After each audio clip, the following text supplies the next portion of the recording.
Hi, I'm Mark Dias, and welcome back to more burger. Wow, wonderful start. Shadowrun Dragonfall.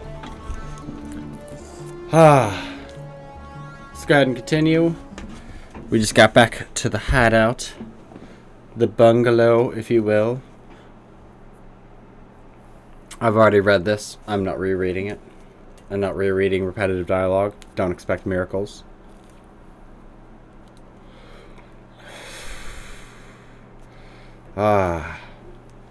It's Monday and I feel tired. It's like no matter how much sleep I get, I can't sleep.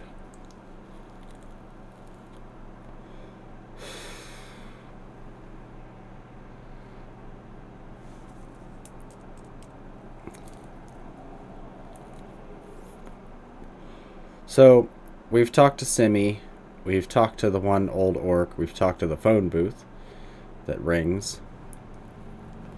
But now, let's talk to, yes, Altog Barak Ghazi.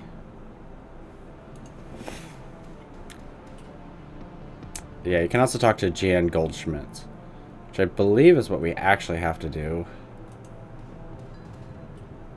The special today is caramel soy calf. Gross. Yeah, I don't think there's any point in talking to him. So let's talk to Altug. The man behind the counter looks right past you at the dog following close behind. Dante, I will fetch his water dish, and perhaps a coffee for our friend here? Paul Amsel sends his regards. When he hears Amsel's name, the Turk's voice lowers his and his accent becomes less exaggerated. His eyes take on a knowing look. Ah, very good. Please express to Herr Amsel my appreciation for his patronage. If he needs any more catering jobs seen to in the future, I am always happy to provide. He tells me you're developing a menu for a friend of his now, Herr Winters, I believe. I want to hear all about it. Yes, of course, O wise one. Kami, come. A young woman bustles in from the back room. Her gum chewing is loud enough to hear over the noises of the coffee grinders. Barak Ghazi spits something out in rapid-fire Turkish. As you wish, uncle. I will see to it right away. Kami offers you a shy grin, snaps her gum, and hurries back into the room that she came from. She's another tough one because she more than likely has a Turkish accent, but a female Turkish accent is generally hard because you don't really hear Turkish women speaking all that often. And also for the fact that she's also kind of basic. My girl Kami is arranging to make contact with the chef as we speak. This will likely take some time. My chef is a busy man. While we wait, I wonder if you would be so kind as to run a small errand for me. A trifle, really. I hate to bother you. I am embarrassed to even ask. But I would be most appreciative of your help. What is this trifle? Altug's voice lowers to nearly a whisper. The errand is simple, hardly worthy of you. I have installed a number of data taps in Berlin's fiber optic network. As part of my civic duty, you understand. These taps provide free matrix access for all who live in the Kreuzbazaar. In order to maintain their, anonymity, each tap's protocol must be reset every few days. I simply wish for you to visit each data tap and reset it. That's it, no catch? There is no catch, I assure you. It is time-consuming and a bit tedious, nothing more. Just reset the taps and come back when you're finished. There should be 3 of them scattered around the neighborhood. The first one is just outside. Look for a metal box with yellow arrows painted atop it. By the time of your return, I should have the information that Herr Amsel requested. Friendly enough fellow. Coffee shop would be a great place to gather info like that. So yeah. Pretty much you just go around, look for these. The data tap's protocol buffer is now reset. Also,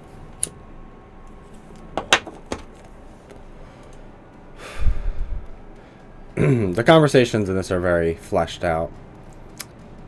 I don't... No, that's the Decker lady. I don't need to talk to her at all. I have no business with her.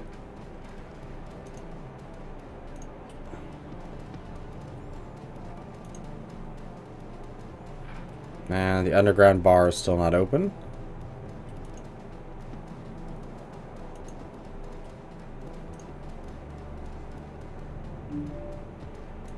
And let's get the last one. Should be right down here. Or it's right by the dwarf weaponsmith. I do like how it's the Kreuzberg Bibliotheca, but it's a hair salon. Yeah.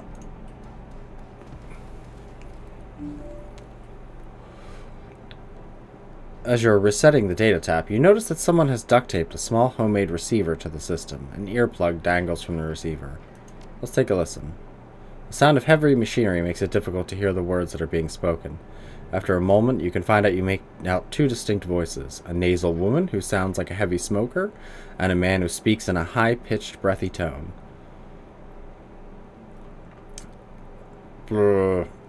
Just heard. Monica. Need to verify. Good for us.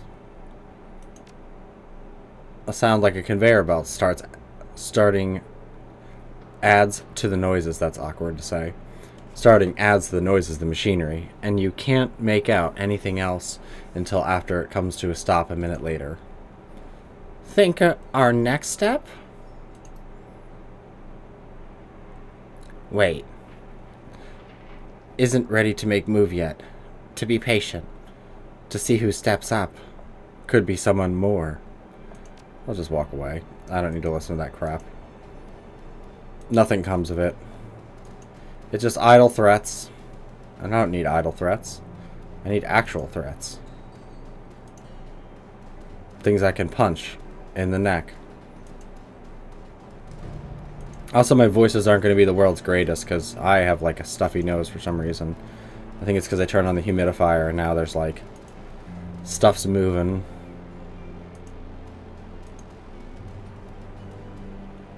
The man behind the counter has a broad smile and a demeanor of a classic Turkish street vendor. Welcome, Honor Effendi.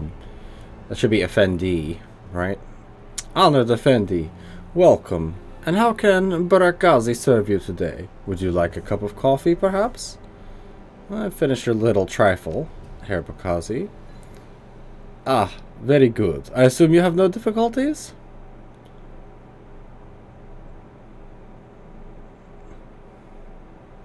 Easy, just like you said. I am delighted, oh excellent one. With that out of the way, let us return to our pressing business. He barks a stream of rapid-fire Turkish, and the gum-chewing young woman comes hurrying out into the counter. The menu for Herr Amsel, uncle. Kami hands you a folded piece of paper. Inside is a memory stick.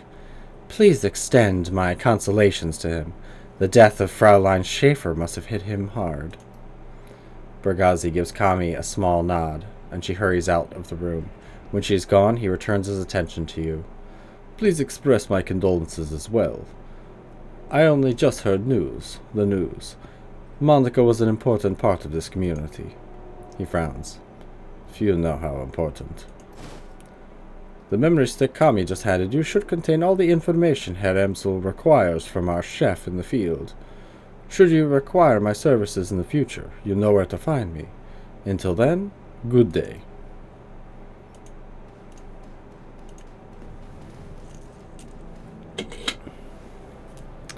So, we now have our lead to go find Mr. Green Winters, who sounds like a gum, truthfully. That's because mostly when I think of gum, I think of either mint or wintergreen. But let's go, doggo.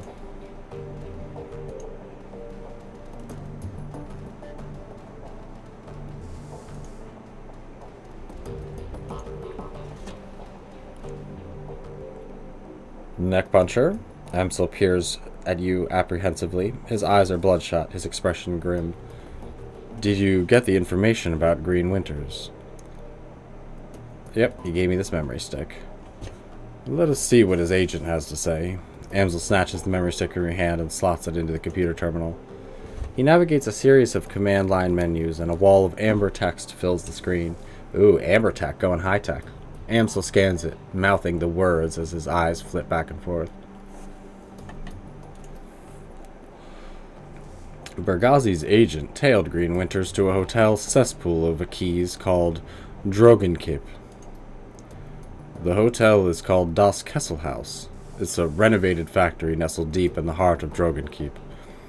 It appears that Winters is holed up there. Recently there was some contention between two gangs over control of this neighborhood. Due to the gang's violence, the agent refused to follow Winters inside the hotel, but he confirms that he's still inside. Well, what are we waiting for? Iger slings her rifle over her shoulder with a single spare motion. Gear up, people. We got a hotel to raid. Glory and Dietrich pause, exchanging looks with Paul. Just a moment, Iger. Amsel rises from his chair, drawing himself to full height. Even so, he has to crane his neck to look in her eyes. You are an excellent soldier, and nobody questions your competence in the field. Your loyalty to this team is equally commendable. That said, we believe that Neckpuncher is the right choice to lead the team. There's a long pause before Iger speaks. When she does, her voice comes out dull and flat. What? Don't mistake this decision for a reprimand. Mana considered your contributions to the team to be invaluable. But we all know she wasn't comfortable with putting a soldier in charge. Iger speaks through clenched teeth. Her words are measured, her expression livid. This is unbelievable. You want to put that rookie in charge? Again? She shakes her head. Don't you people learn from your mistakes? Neckpuncher is the reason we're still alive, Iger. He kept us together. He led us out there in one piece. Making him your golden boy. She sounds tired, resigned, but above all disappointed. Is this more your flux state idiocy at work, isn't it? Dietrich reaches out, puts his hand on her shoulder. It's what Monica believed in. Iger's voice tightens. For a moment, her control slips and her face contorts in grief. Yeah, and look where that got her. She straightens to her full height. Let me give you a piece of advice. In the field, only two things matter. The mission and survival. Everything else is a distraction. Your ridiculous politics have no place on a Shadowrun. Dietrich manages a smile. What can I say? We're German. We have a history of strong political views. Ooh, awkward. Iger sighs. The tone of resignation returns to her voice. Screw it. Let's put an end to this.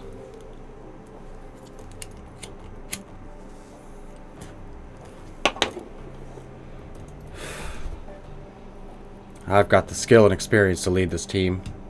Neckpuncher, on the other hand, was appointed by Monica as a joke. If you'd rather he take the lead, I'll abide by that. But I don't want to hear I want to hear each of you say it.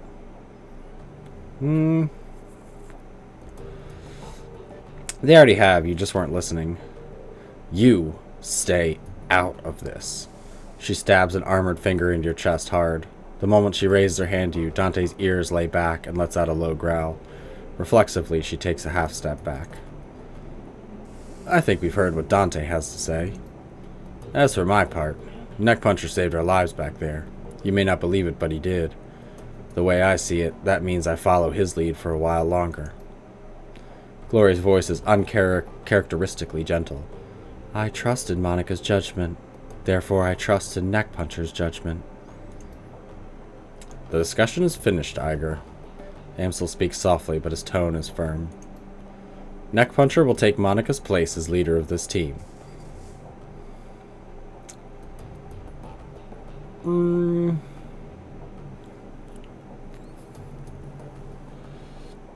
Yeah, I do like the, great. Hey, Iger, could you grab me a soy calf?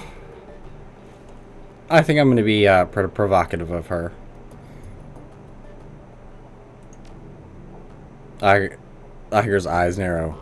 Do not fuck with me. She looks from Dietrich to Glory to Amsel, finally down at Dante. Alright, fine. She shakes her head in exasperation. Her voice is heavy with defeat. Looks like the rookie's in charge again.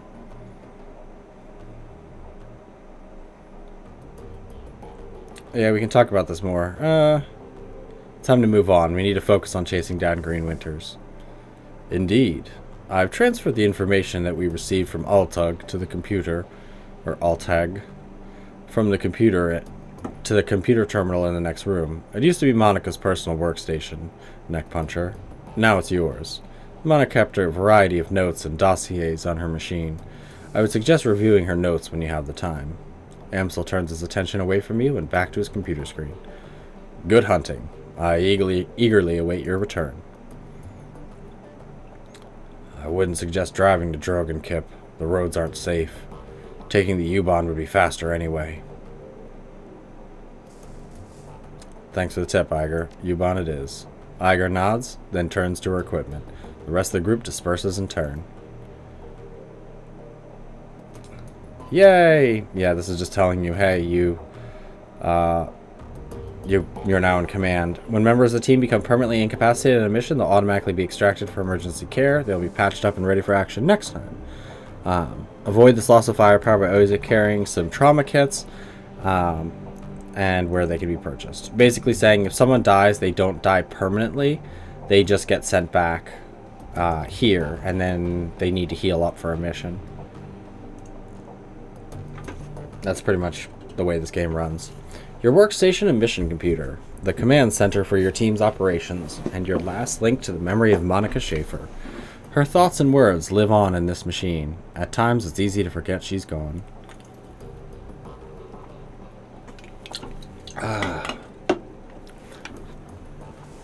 The cool blue tones of the workstation's main menu fill the screen. A blinking message in the upper right corner notifies that you have no unread messages.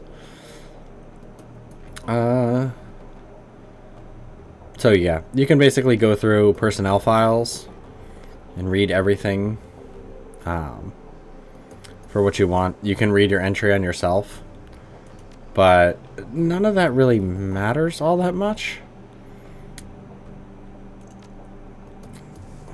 Let's see.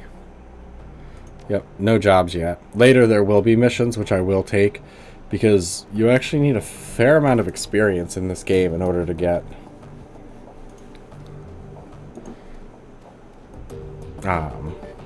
good, because there are parts later that are actually the end sequences are really hard comparatively.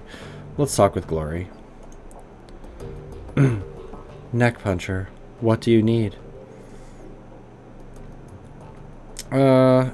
No, she doesn't say anything new. Suit yourself. Glory's an odd duck. But so is Iger. But let's get it going.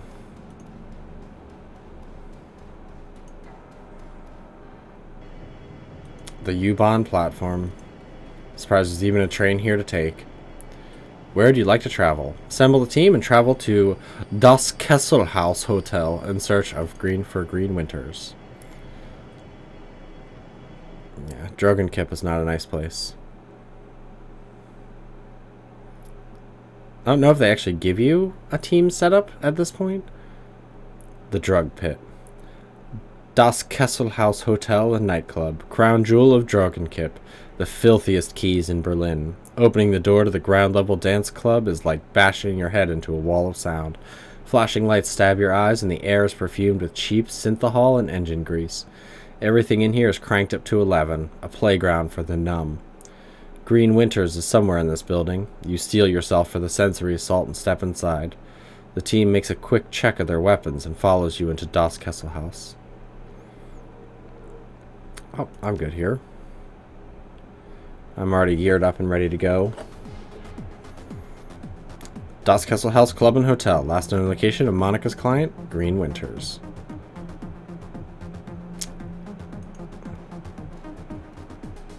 The troll working the door might be the shortest you've ever seen, and the thickest. Despite the pounding music and writhing bodies, his face is buried in a comic book. He looks up, gives you a cursory once-over and sighs. Welcome to Das Castle House. Now to new management. Again. There's no cover, just go in and get your fix. That's Kroner at the bar over there. He'll take care of you. He buries his nose back in the comic book while tapping a meaty thumb on the black plastic slung from his belt. A high-powered stun gun. Just play nice or you'll meet, Herr Zapp. Have fun. No need for Herr Zapp, I'm just here to party. He stares at you. That's great, really. Anything else? Try to find a friend. And I'm trying to read this. His voice slows to a crawl. He makes point of enunciating each word. I point people to the bar. If someone starts trouble, I give them a taste of Herr Zapp. That's it. That's all I do. Look at him all decked out with cyberware. So let's go to the bar. The music out here on the floor is way too loud for comfort. The scene going down at the bar is even louder. The dealer on duty stands impassively behind the bar. A desperate-looking young woman is pleading with him, apparently to little effect.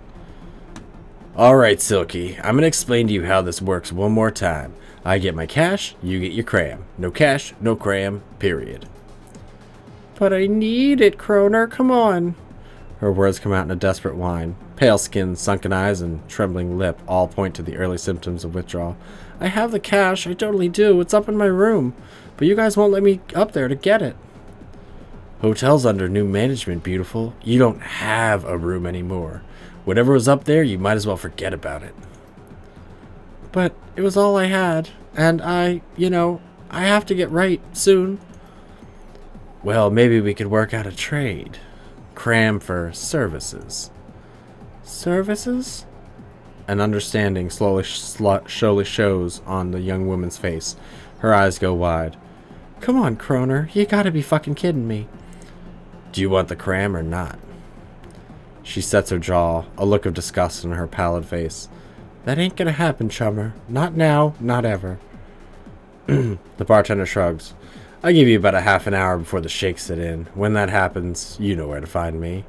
He turns to another customer with a smirk, leaving the desperate young woman crumpled against the bar. Let's talk to Silky. Silky looks up at you, an abject misery plastered across her face. Leave me alone, okay? I got problems to deal with.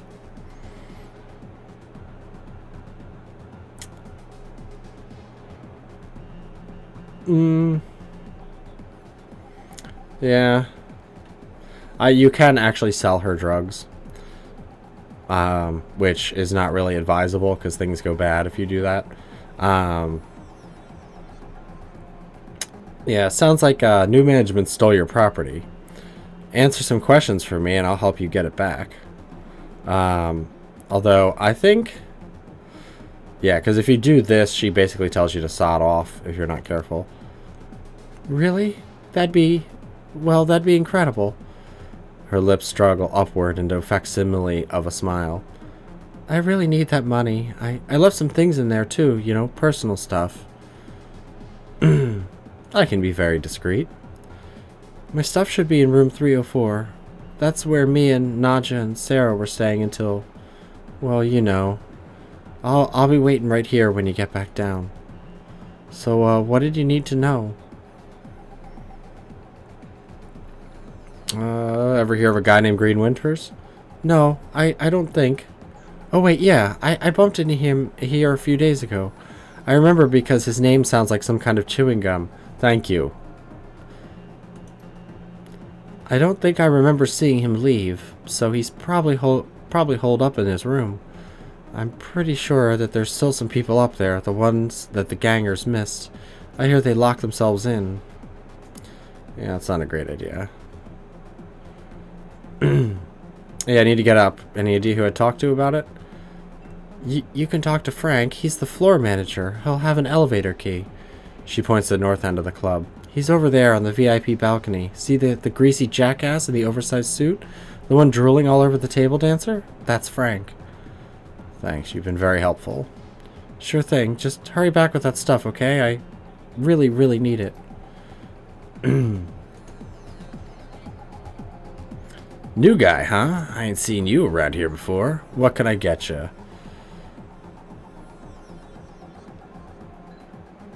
I overheard your little conversation with Silky there. Hey, if she wants her cram, she's got to pay, same as everybody else.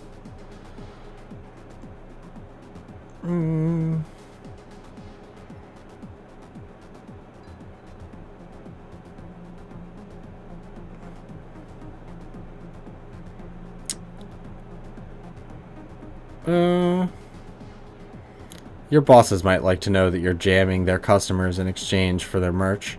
What do you think? Okay, pal, here's the deal. The guards here, they don't discriminate. If I call them, they're gonna kill everyone in this room other than me. So unless you want to see bodies start dropping all over this club, you back the hell off. Now, you want to buy something or not? I'm looking for a guy who calls himself Green Winters. Know him? He looks at you suspiciously. Think so. Might be staying upstairs. How do I get up there? You don't talk to me. Talk to Frank. He's in the back. VIP lounge. Now you want something from the bar, or are we just here to chat? I'm leaving. Expensive bottle of scotch. From the color, you'd guess that the contents are at least 50% water. There is a way to talk to him and then buy Silky to take her up with you. But she usually dies if you do that. Or I think she gets her stuff and then pieces out. The girl in the corner is a model stim junkie. All wild eyes and nervous energy. She greets you with a smile so wide as to border on the grotesque. Hey, good looking. Do you want to party? I'm always down to party. Alright, my kind of guy. You got some cram, right? I just love a guy that's willing to share. Thanks, but no thanks. You're lost, sweetheart. Yeah, also Iger gets quite upset with you if you do that. Let's talk to Frank. Pinned to the floor manager's too expensive for this neighborhood and too baggy to be his suit name is a name tag. Frank. Yeah, what you need? Reluctantly, he shifts his attention away from the elvish dancer swaying in front of him. Your elevator key, I'll take it from your corpse. Yep, time to knock you the fuck out. Also, because, I mean, who cares?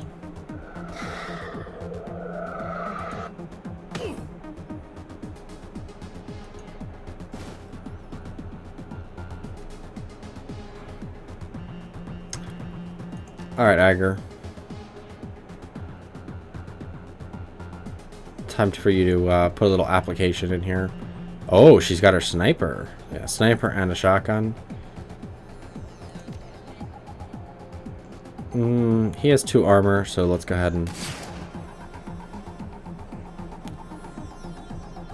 Alright, Glory. Get your claws out.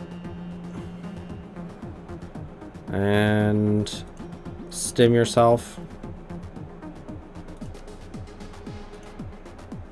No, come on, stim yourself. And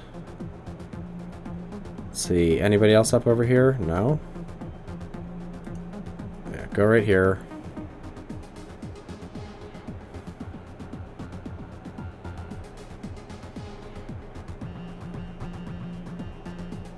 Oh, yeah, I forgot I punched him once and he dropped over. Let's get up here. Let's knock this guy out. Sucks you gotta kill the comic book nerd, but shit happens. Swing and a miss.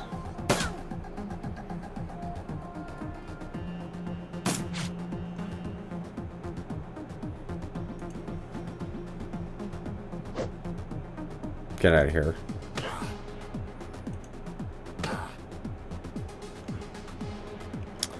Alright, Dietrich. Heal. Glory.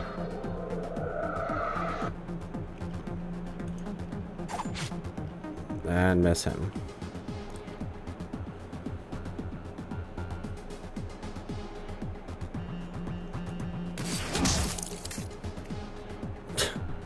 Don't mind me blowing your arm off. Yeah, Iger's crazy with her sniper rifle.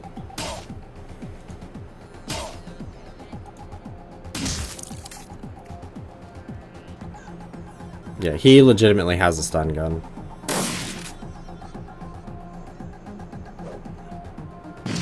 I thought he was gonna kill one of the random people up there.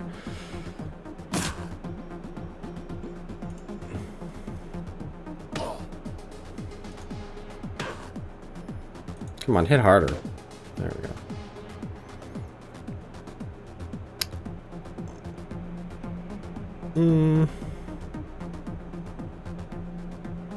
Can't hit him.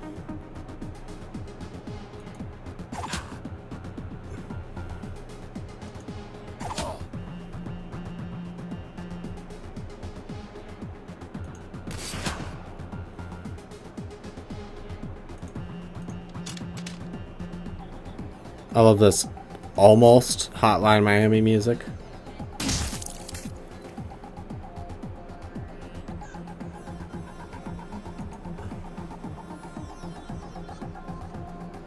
He's gonna try to stun somebody. But he didn't.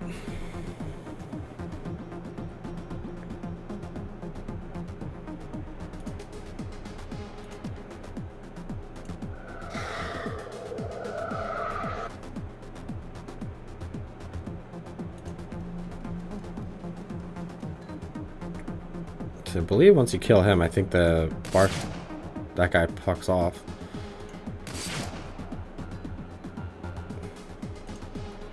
He only has a stun gun anyway. But I think once all the heavy hitters are down, that's it. No. Because I thought he pieces out once you get rid of all them.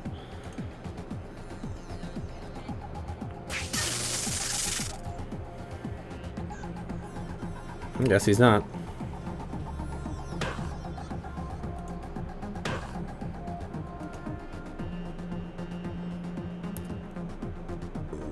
Do I really want that?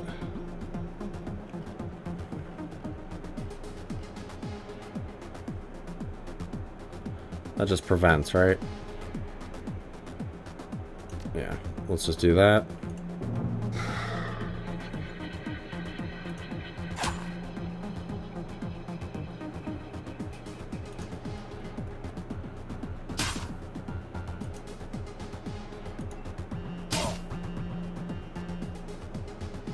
Yeah, that's one of the major problems with stun guns, is that they have basically one shot and then you have to reload.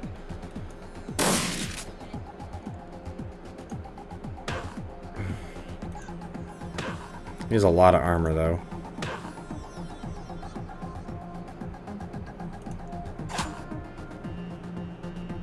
Also, wounded 10. I should probably heal that.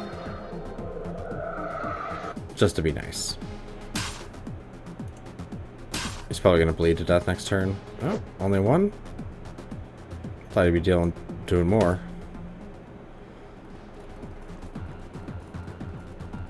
Oh, I guess you can't retrieve Silky's stuff. She leaves.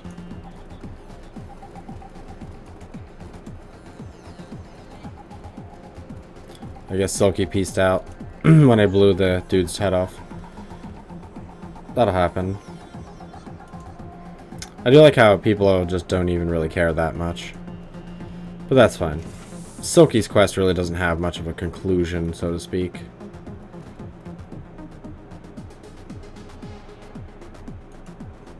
Come on. Click it. Click it! Click it! This elevator seems mechanically sound. That's about all it has going for it. Candy wrappers and used syringes litter the floor, and the handrails are inexplicably sticky. It would appear if cleanliness isn't a high priority for the hotel staff. Let's go to first floor hotel. There's actually a lot of cool stuff you can do in here.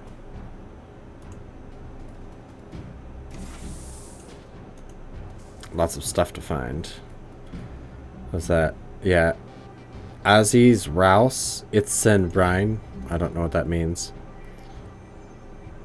Access safe. Wow. I can't access the safe.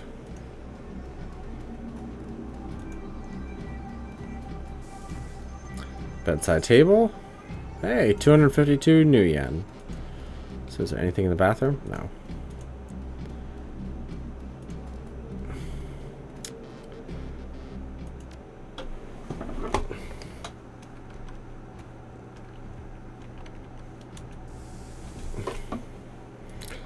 Yeah, there's a whole list of passwords because they're always the same. There's no randomness, unfortunately.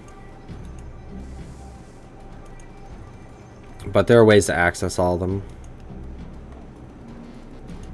Mostly by meta knowledge or having decking. Crumbling wall. This section of wall seems to be buckling under its own weight. The aging wallpaper that lines the rest of the hallway has long since peeled away, revealing the structure of the wall underneath. While the underlying structure is reinforced with steel support struts, you can see signs of rust and metal fatigue everywhere. It looks like the entire wall could give way if enough force were applied. Shoulder check the wall. You slam the wall and it gives away with a crunch.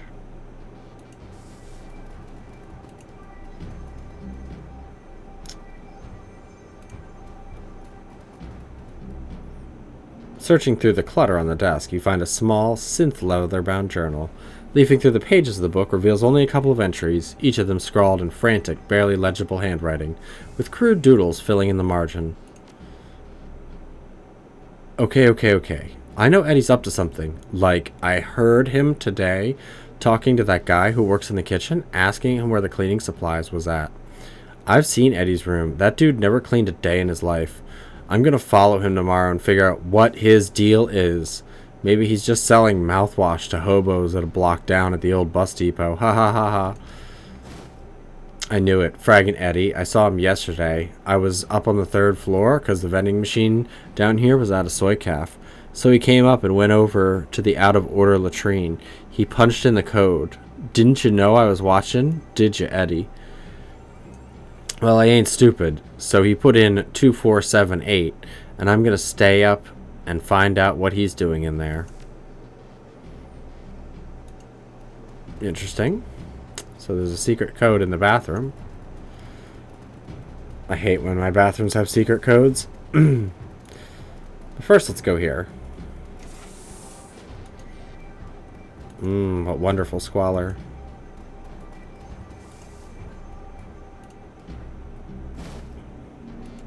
Hey, a trauma kit.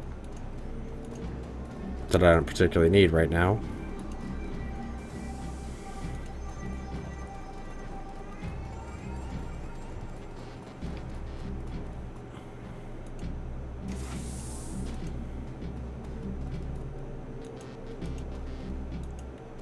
Nothing in there. Let's get on up to the 3rd floor.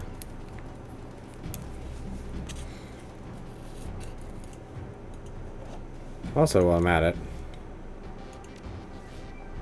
Nope, no karma. Yeah, I think you get 1 or 2 karma for getting silky stuff, but I need to punch people in the neck, so why would I do that? Let's go to the 3rd floor bathroom. The note reads, "Do not open."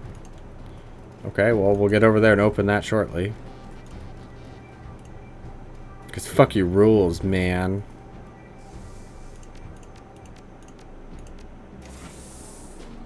The door unlocks. What's going on in the bathroom here? Oh, looks like a nice little drug lab. Jazz. Well, what do these people think this is? A Walmart? Can't go around setting up drug labs.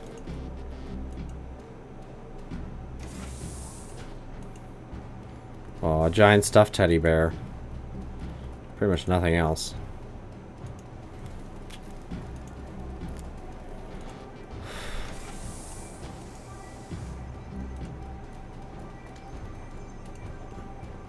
Oh, this is Le Grand Suite.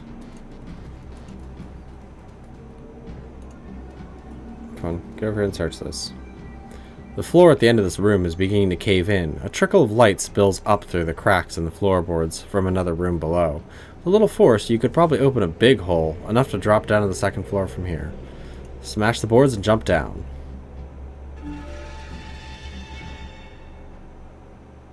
Frightened man. Please don't hurt me, I'm just a line cook. The cook's eyes are wide open, and behind them you see pure animal terror. If you let me go, I won't tell anyone, promise? Why are you locked in the kitchen?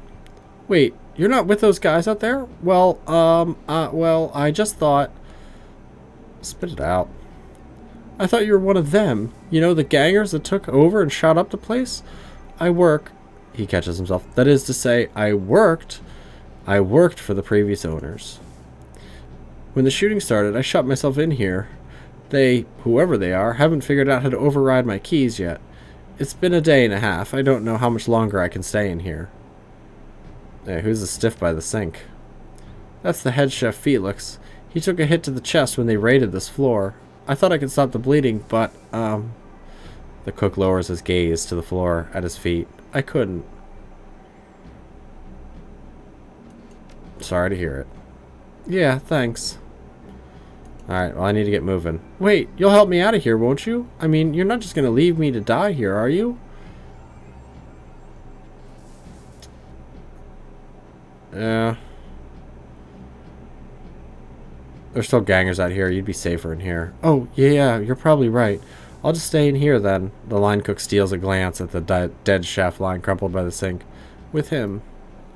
Yeah, if you're smart enough, you can tell him to put him in the walk-in. And there's nothing I can steal in here.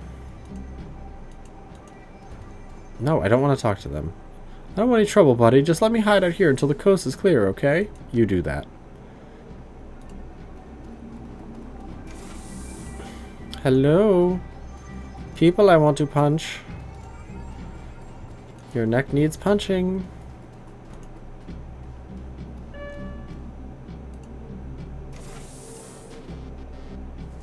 Oh. Regroup now. We thought we'd killed all of them. Well, we're new here, so you haven't killed all of us yet. Alright, Iger. Switch to this, and you get right up here. Could hit the explosive barrel, but I'd rather hit this guy in the back of the head. Ooh, 24 damage. Sniper rifles in this are amazing. Goon boss, you say?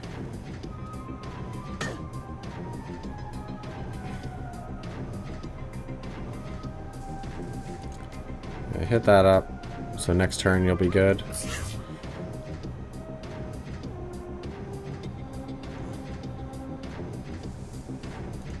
Move you here.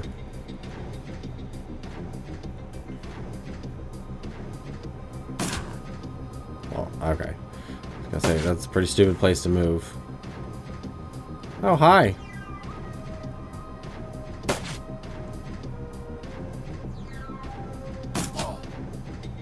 Ooh, 11 damage. Spicy. Alright.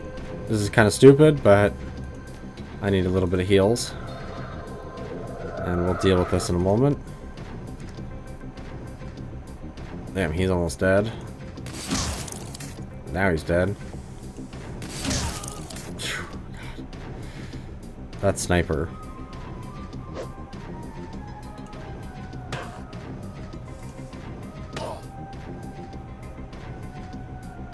Alright, she's got her claws.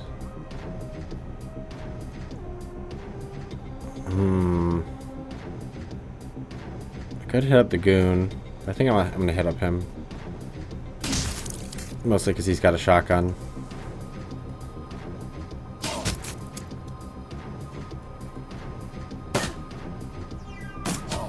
You little fuck.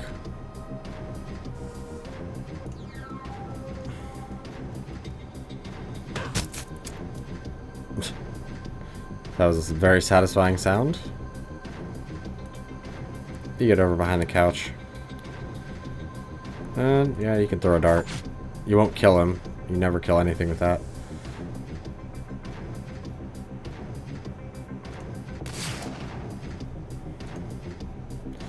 Damn sniper rifles and they're low ammo.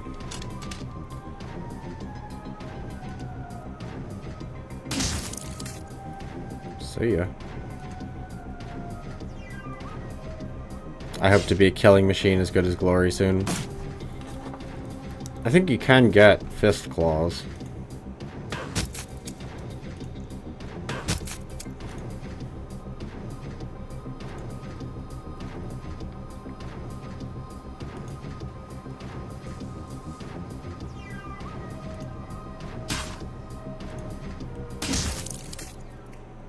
Beautiful.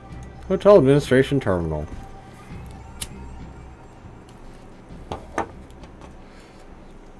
HR serve Hotel Registration and Security Services version 1.1. Navigation options. Search guest register by name. Search current guest register by room number. Administration services. Let's see.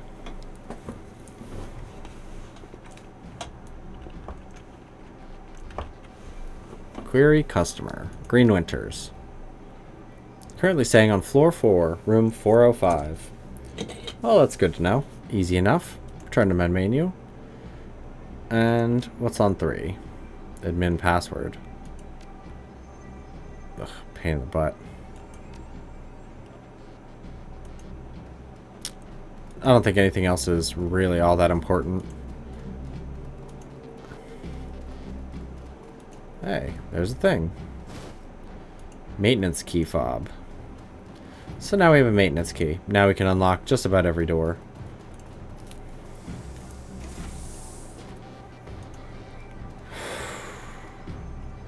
Oh, yeah. Also, while we're at it. Might as well do a good thing. I think you get like 1 or 2 karma for this guy. Okay. I don't want... Okay. Yeah, he already said that. I took care of the guys outside. You should be able to make a run for it. Thank you. I'm as good as gone.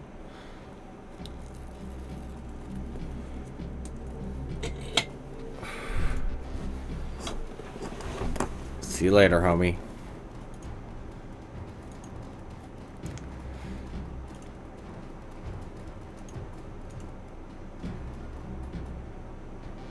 And now we have that. Let's go back to the first floor. There's a lot of kind of idle wandering here, but with the maintenance key, we should be able to open just about everything. And also, there's some rooms we didn't go into.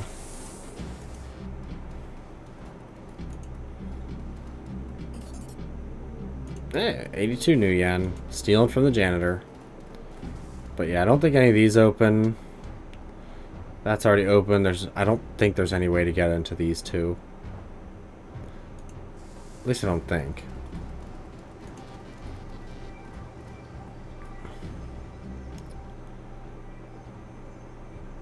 Yeah, let's go to the 3rd floor.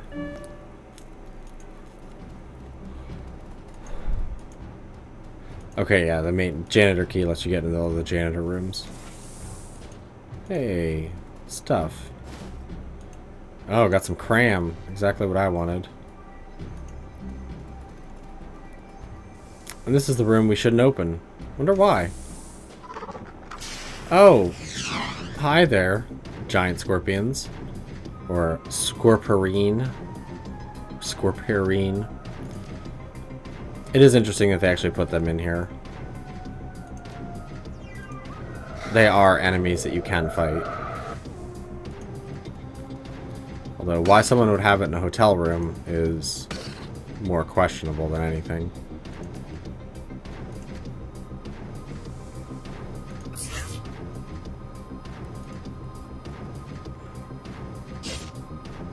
Ooh.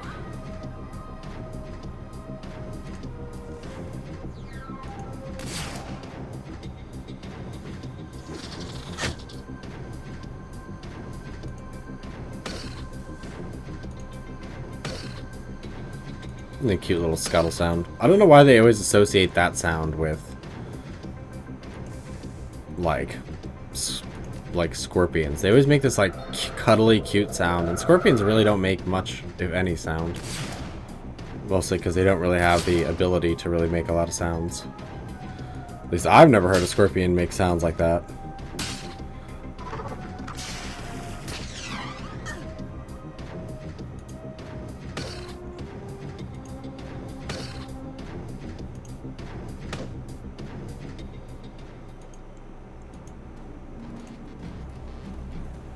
There's a note on the floor. His food is in the crisper drawer. See you next week, Steven. Well, obviously someone forgot to feed him, or overfed him. Which, I'm guessing it's more the overfeed. Probably fell in, or that thing's been eating nothing but the rats and roaches that live here until it got to massive proportions.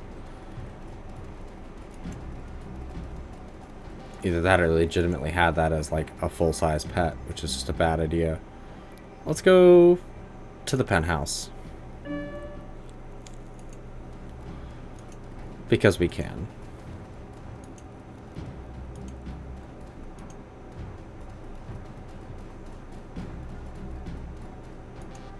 Yeah, let's go to the bathroom first. Never know when you need to pee before a mission. Oh, look at this fancy. Oh, showers? And full-length mirrors? Getting fancy up here.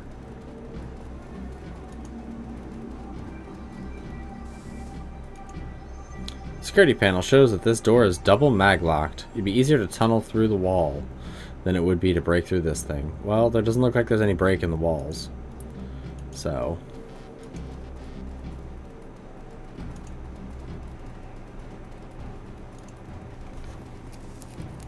you must gather your party before going forth.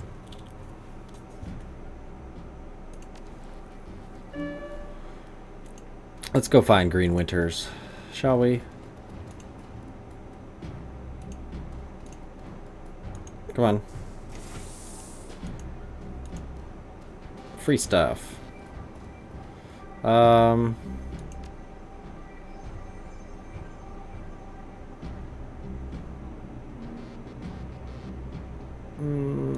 Yeah. So I believe that sends the other thing to my stash. Yeah, optional talk to Frank. Talking.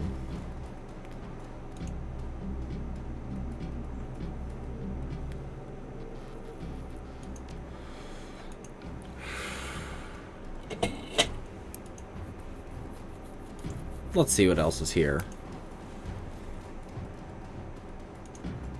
Of course, always visit the bathrooms.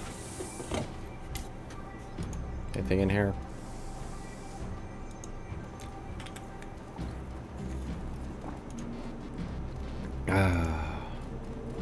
Another keypad. So we need 405 and 401.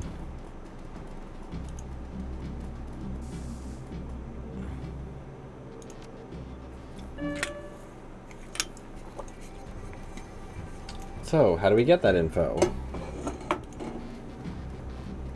Here, of course.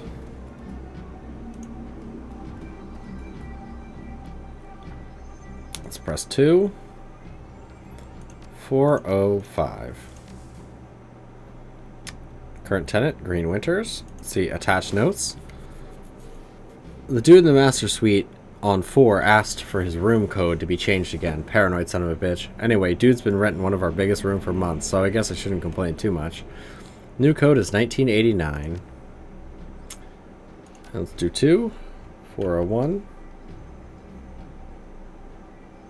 402.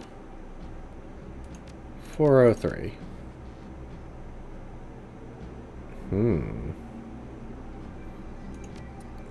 404? Thought you could get the code for the other room too. Let's see what that was again, because I thought it was 401.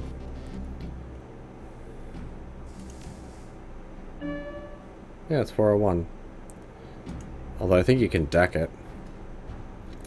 But, yeah. There's a way to get the code for that. I don't know how to get it. Well, let's go get Green Winters. Let's pull him out of his hole. Whoa. Wrong.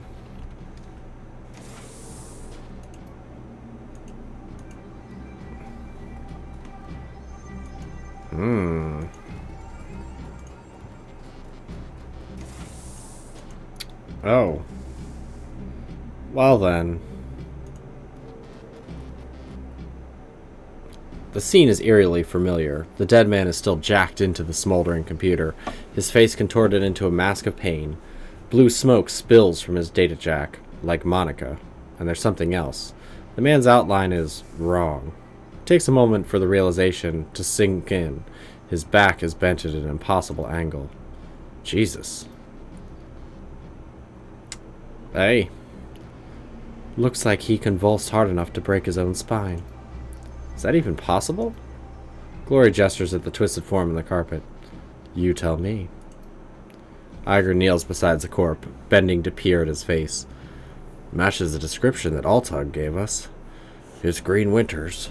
She straightens back, glancing over at the body before returning her attention to you. Is this what happened to Monica? I suspect it would have. We jacked her out in time to prevent it. Probably until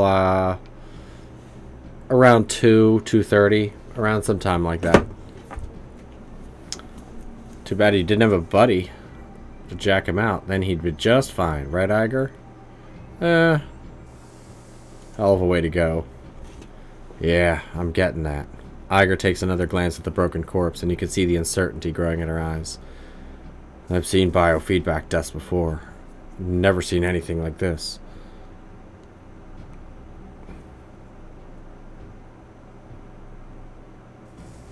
Uh-oh. Did I get a block on Twitch?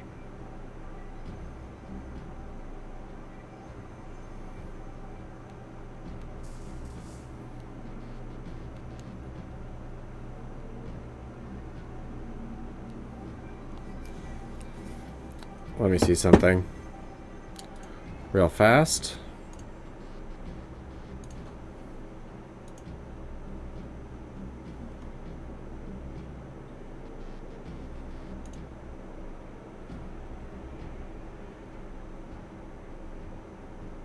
Huh.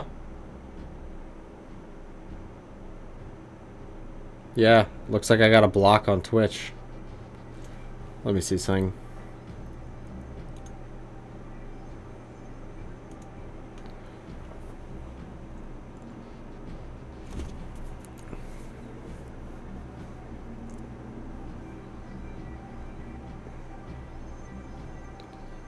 Alright, I'm just trying to resolve this. Let's see, did Twitch send me anything? No.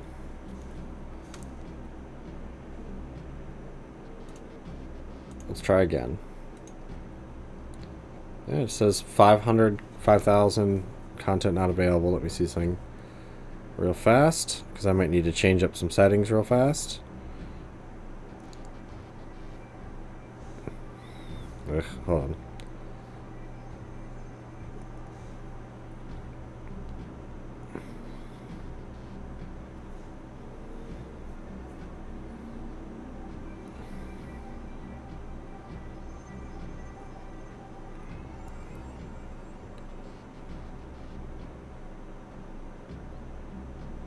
Hold on.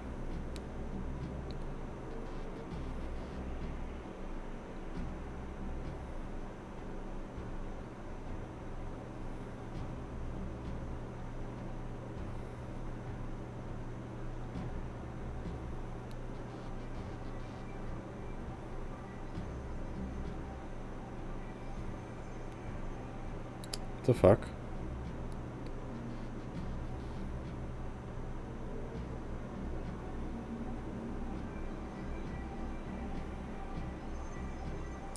So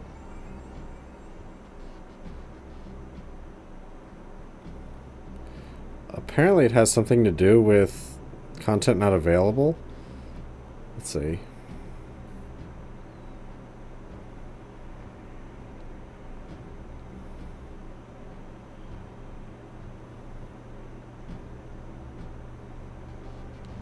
Okay. So they said really the only thing I can do, I'm going to go ahead and stop real fast and then just restart it, because they say that a lot of times that can fix it. So let's go ahead and try that. So I will be right back in a minute.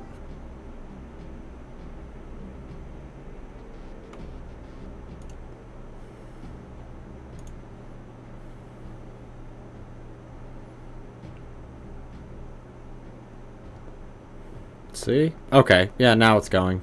Twitch was just being stupid, as usual.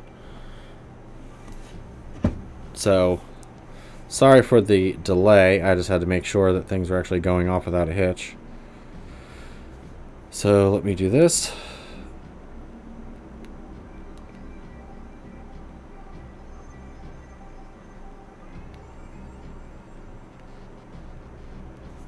Okay, and let me just put my tabs back up.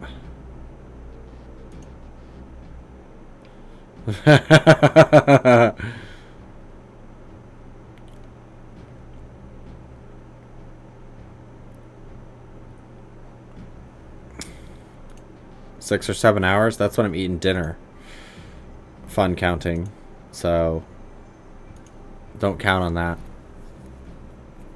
But I do normally do it 11 o'clock Eastern. Although that's probably, if you're in Venezuela, that's probably like midnight or 1 in the morning for you. Kneeling to inspect the body, you find smears of blood on the carpet under Winter's right arm. Moving the arm aside, you find a number written across the floor. 91612. You use your PDA to take a hollow pick of the number and the body and then step away. Yeah, apparently it's just Twitch being dumb. It happens. So we have some mysterious numbers. Oh, a painting. Paintings aren't suspicious. Hanging on the wall is a large, gaudily framed painting, an unimaginative still life of some kitchen object sitting on a table. Move the painting aside. There's nothing here. Trick paintings? Hanging on the wall is a large, gaudily framed painting, an impressionist landscape, in expertly rendered splotches of cheap acrylic. A nameplate on the frame reads, Hearts Mountain, 2011. Move the painting aside. Oh. A small, locked safe in the wall behind the painting. A keypad mounted to its base glows invitingly. Was it 916? Shitballs.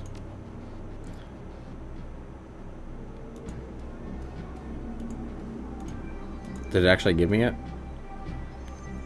The 91619? No.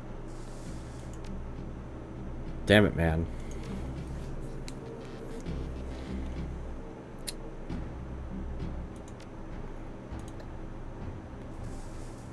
Where's the code? 91612. It's close.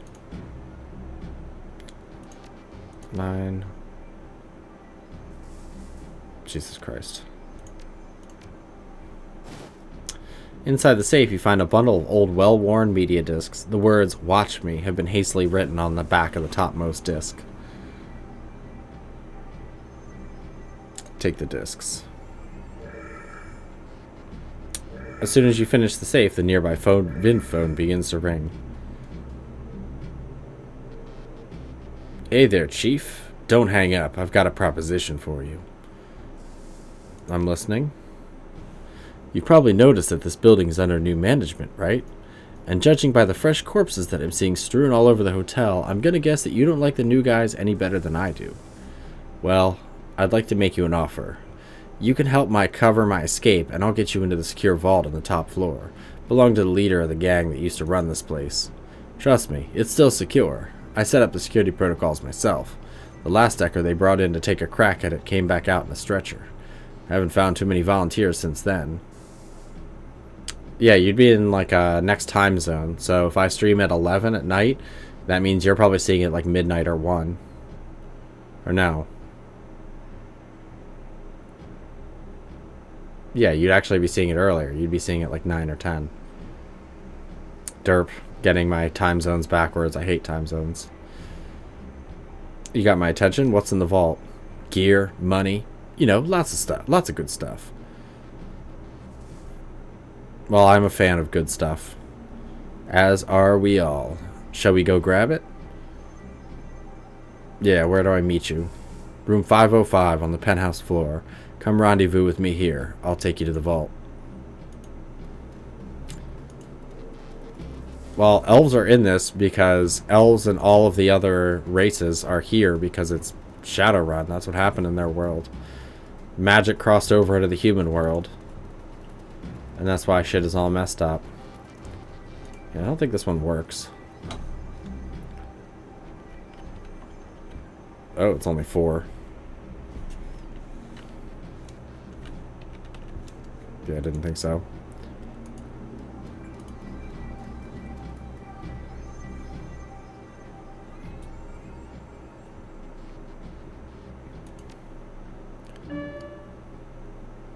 That's a good question. Psst, over here, buddy. Probably half of it is their stupid shadow box or whatever, shadow whatever recording software that is pretty much required. Knew you'd come. I've always been a good judge of character. Since we're meeting in person, I'll formally introduce myself. He nods his head in salute. Blitz, Decker Extraordinaire, at your service. Save the theatrics. Just point me in the direction of the vault. The vault is just around the corner. Once I get there, I can unlock it with a few clicks on the keypad. Blitz offers you something between a smile and a smirk. Built myself a back door when I wrote the security system. Never hurts to be careful. Sound good. Let's go. Now we have a Decker.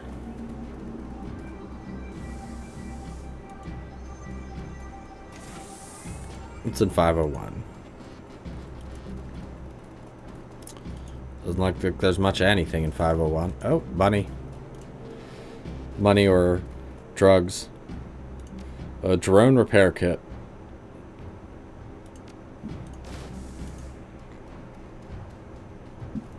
Don't really need a drone repair kit. Yeah, I know that all the NVIDIA drivers have like Shadowbox or Shadowplay, whatever it is, and then 3D Vision, which are both generally useless. Oh, hello.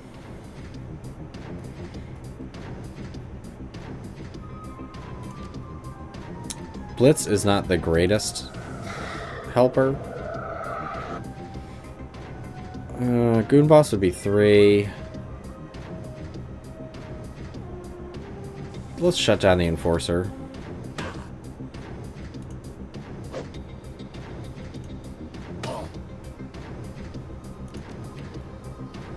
Glory, go ahead and dose yourself up.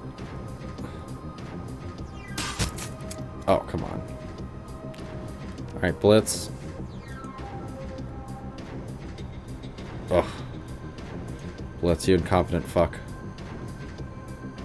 Alright, Iger. Get over here. Blast this fool. Or miss. That works too. Dude, team killer.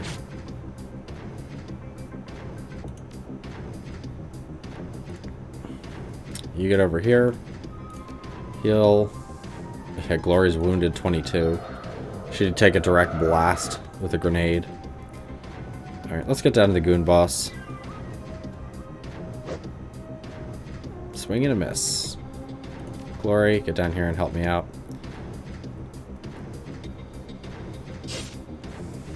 Oof.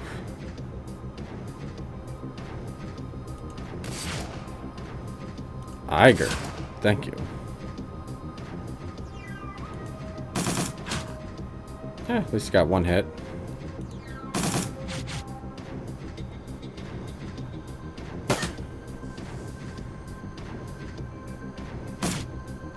You're just delaying the inevitable, lady.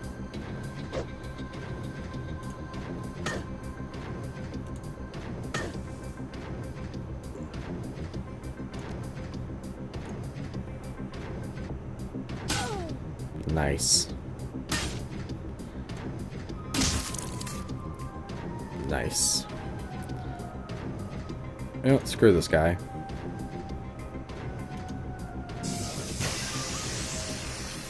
so Dietrich can actually get a kill. It was a massacre. That's killing people, so many people within a certain time. I don't know why that's there. I've gotten that before. Apparently Steam is now offering double trophy Mondays. Alright, here we go. Tap a tap tap. Done. Wait, when did that thing get installed? Take cover. Nah.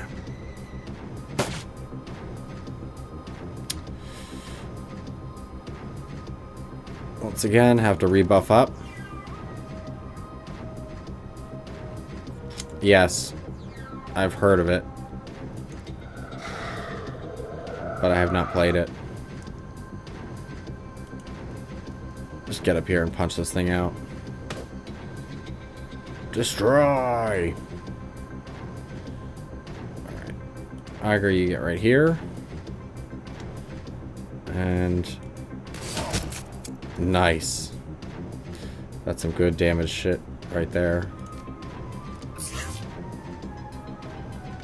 Alright, and... you can't get into there. Oh, wait.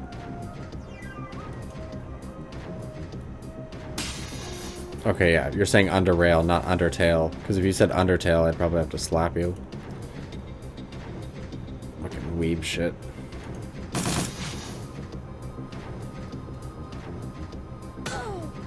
Oof. Fucking robots. Get out of here. Fucking robot fanfiction. Heal her.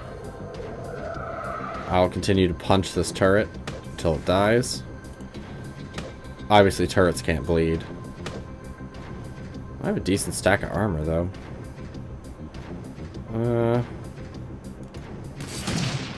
Good. Let's not switch to shotgun. Let's hit the troll. God damn.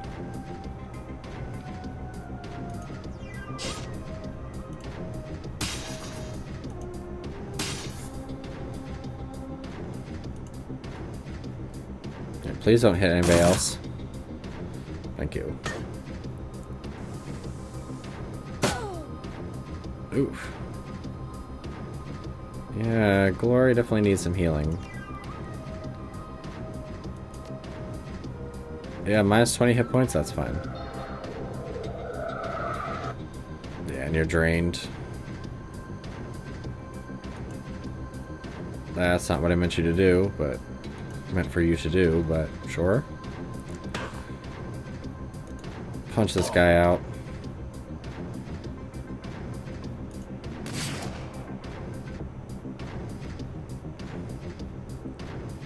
Iger, fuck it. Just get over here and punch him. Thank you, Jesus.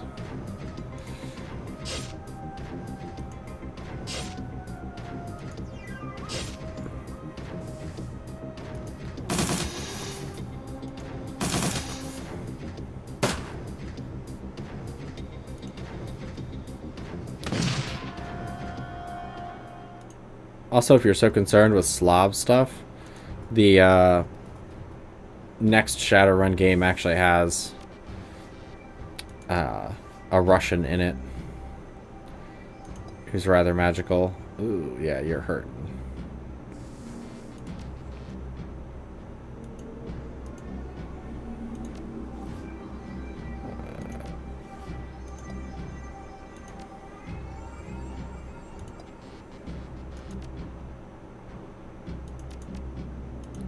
Well, they don't give me the use option? Oh yeah, that's right, they took it away from this one. Because they give you, like, post-battle healing.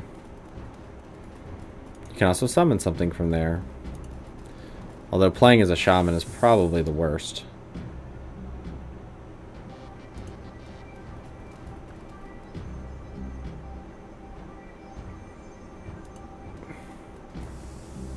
Item Bliss. I gotta send it to my stash. Lots of drugs. At least it's correct.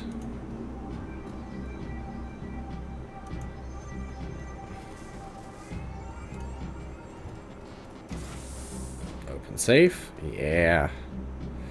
Give me that good stuff. 1,000 for 400 and some nitro. Send to my stash. The drone appears to be broken. All it can seem to do is hover in place. Let's take it.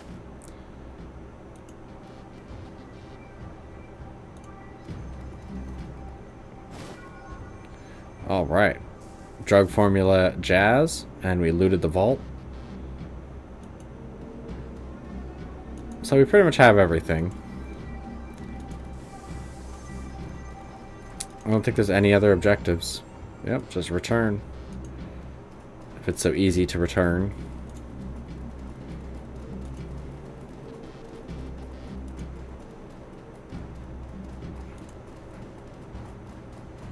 Also, now knowing that someone would have to go in here to try to get information on Green Winters, I probably would have been like, yeah, fuck no. Yeah, Silky's gone. That's fine. I think scaring her off also gets you something else. Come on, steal it now. You've killed all of security.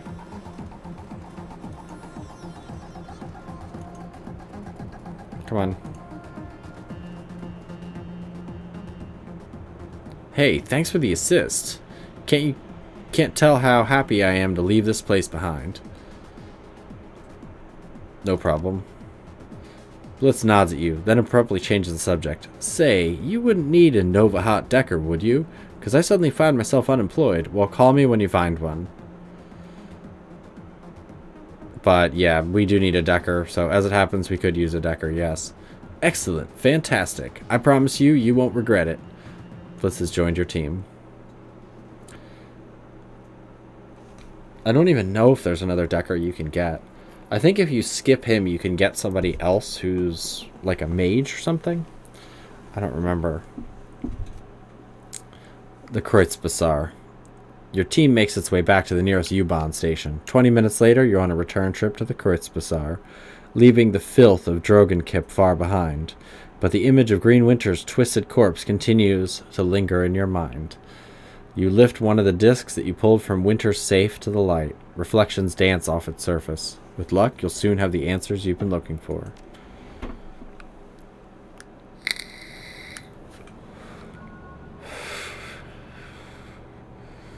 Crew advancement available. As you lead your team through the shadows, your companions will continue to develop and learn new combat skills. Clicking the icon in the lower right-hand corner of the screen will open up crew advancement. When this icon is highlighted, one or more of your companions is eligible to learn a new combat skill. At each advancement level, you may choose one of two possible combat skills for each runners. Choose wisely. Neat.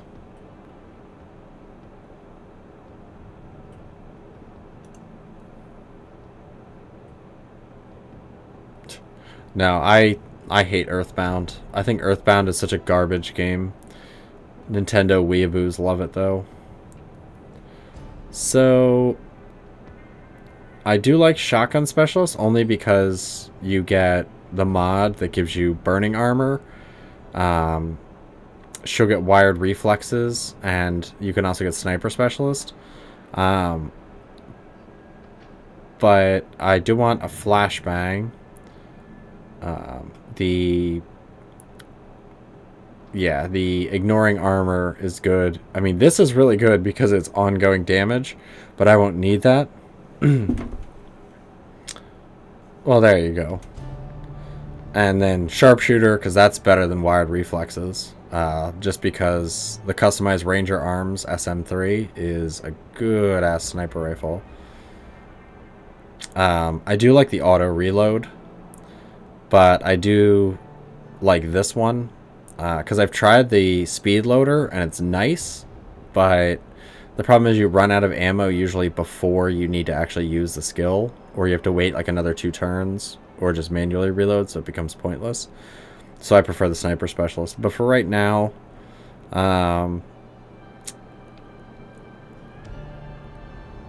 yeah, I think I'm going to go for Shotgun Specialist first, because you get Scatter Shot.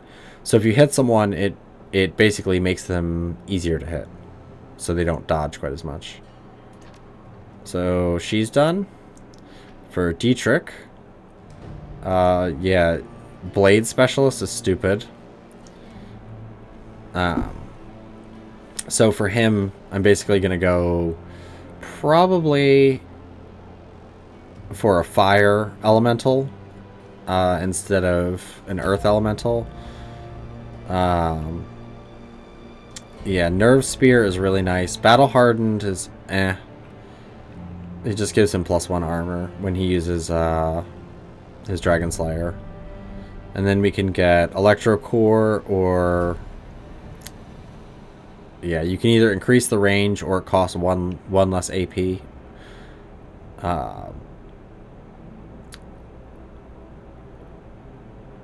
Yeah, Dragon Slayer's Wrath, the dealing 16 damage to anything that gets near him is nice. But considering the cooldown and everything else, it's not particularly great. And that means people have to get close to him to have that effect. Whereas the other one is decreases damage by additional 2. So if someone's really hurt and or I'm healing up, that means it's a -5. But I might just get Dragon Slayer's Wrath just in case anybody gets near him, because I won't use his idol quite as often. Alright, Glory. Compound attack, which pierces armor, and do AP damage. You can get her pistol, but that's just fucking stupid. Why would you do that?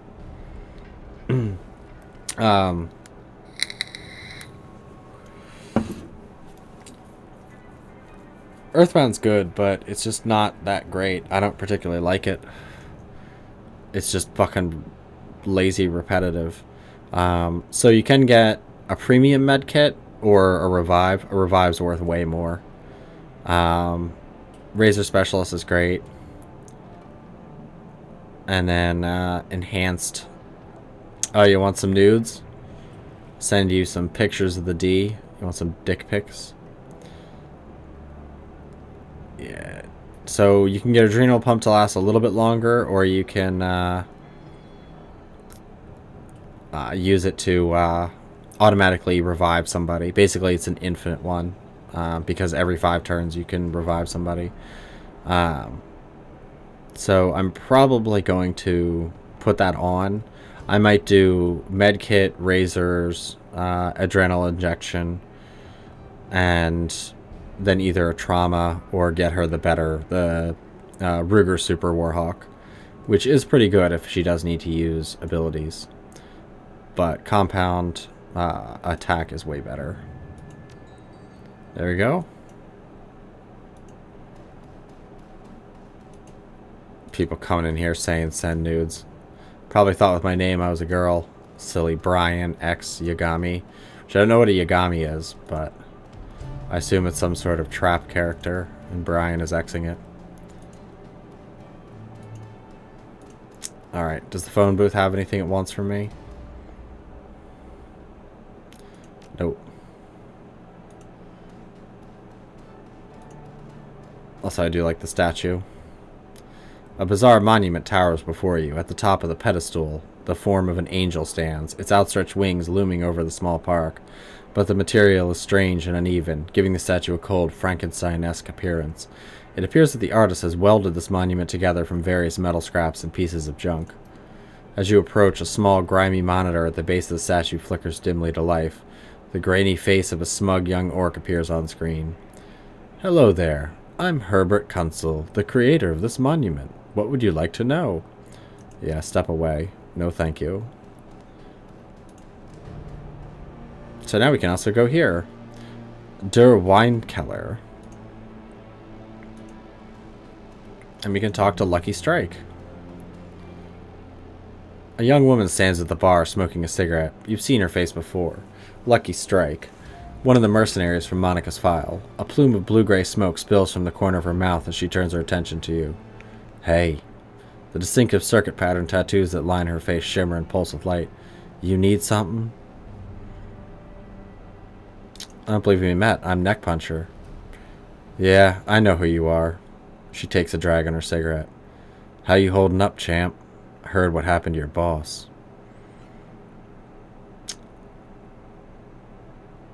It happens. Around the shadows is dangerous line of work. Elements? She smirks, lets the smoke escape from the corner of her mouth. I don't know it. So you need something? Or are you just gonna stand there staring?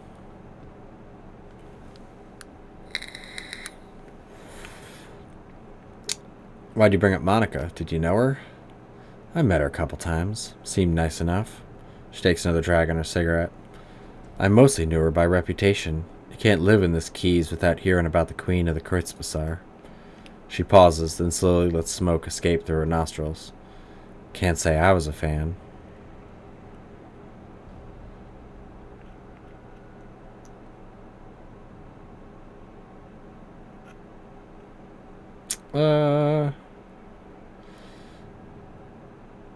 Whoa there. Monica didn't control the Kreuzbazar, didn't she? She locks eyes with you. Then why did the place start falling apart the second she got geeked? She takes another drag on her cigarette. The smoke spills out of her mouth as she speaks. Either Monica controlled the Kreuzbazar, or she had her fingers in so many pies that she might as well have. Comes out of the same thing anyway, either way. Lucky Strike taps out her cigarette and leans forward to you, predatory grin on her face. You and your friends. You followed Monica too, obeyed her orders without questions, right?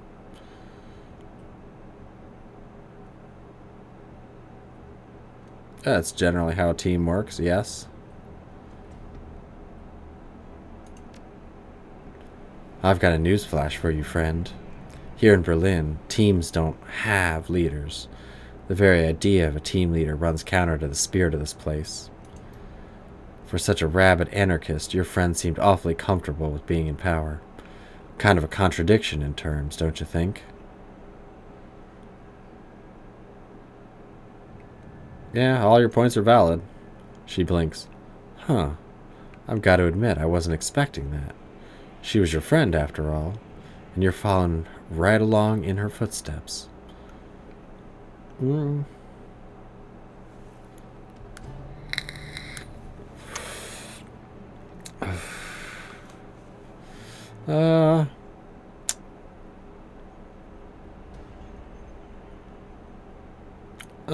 All these are kind of tough because all of them are kind of being a dick except for the middle one.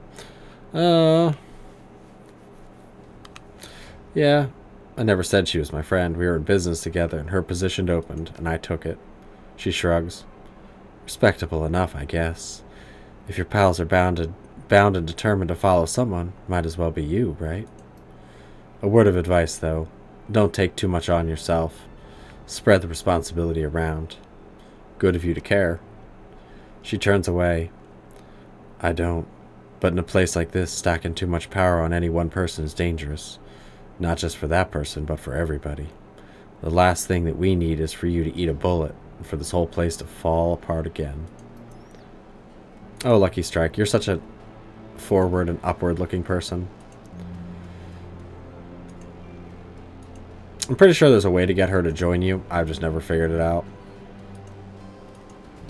Because I'm pretty sure, 98% sure there's a trophy for it. Alright. Yeah. Also, real quick, for him, yeah, his submachine gun can get upgraded.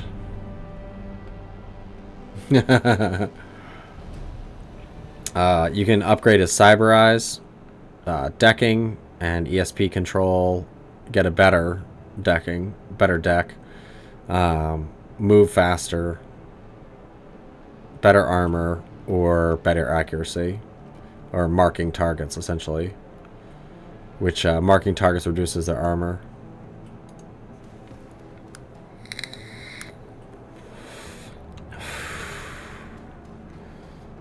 Well, I imagine if you're in Venezuela now, they probably have more relaxed gun laws.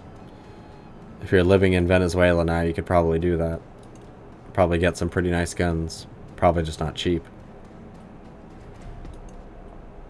Yeah, while we're at it, let's go to Zach Flash.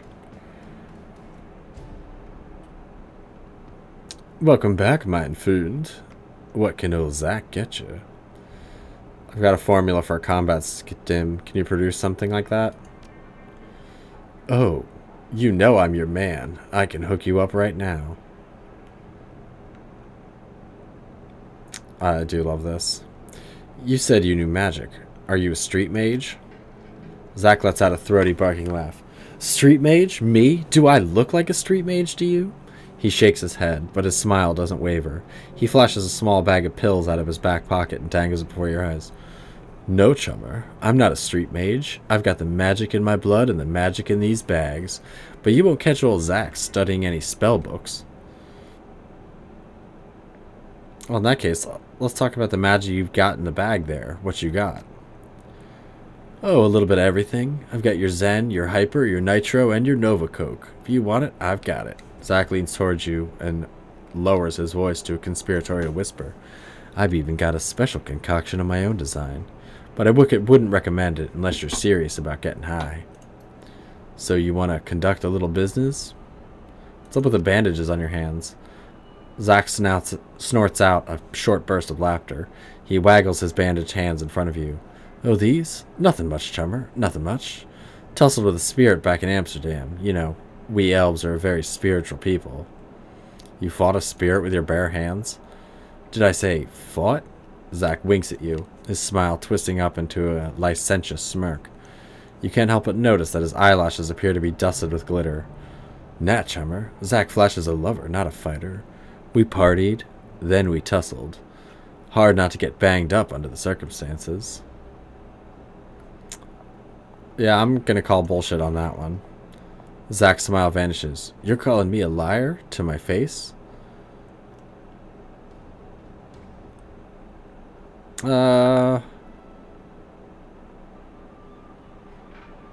You'd rather I do it behind? Nah. I call it like I see it. Now, you want to move some product or what? Well, I am a businessman, and I suppose that you're a customer. Who am I to say no? So you want to conduct a little business? Show me what you got. I'm just selling you garbage. So I don't need any of this shit. I don't need that. Yeah, that should be good. Hey, I've got money for the moment. Let's watch my money disappear.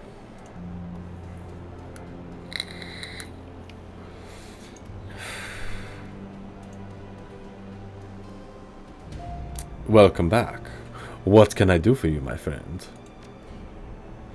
Let's see. Do you have anything new? Not really.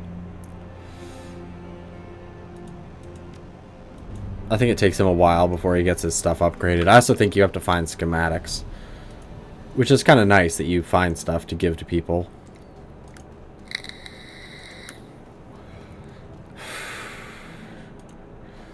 But anyway, we got a whole shitload of dialogue to get through. Also, is she down here? She is. Let's talk to Kami.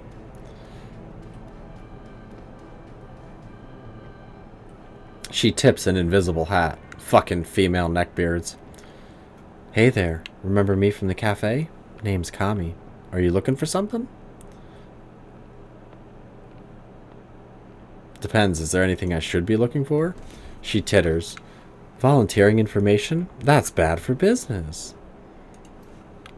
Unless Altog wants me to tell you something, but that's rare. I'm just his ears and hands outside the cafe. He's got enough of a voice all by himself.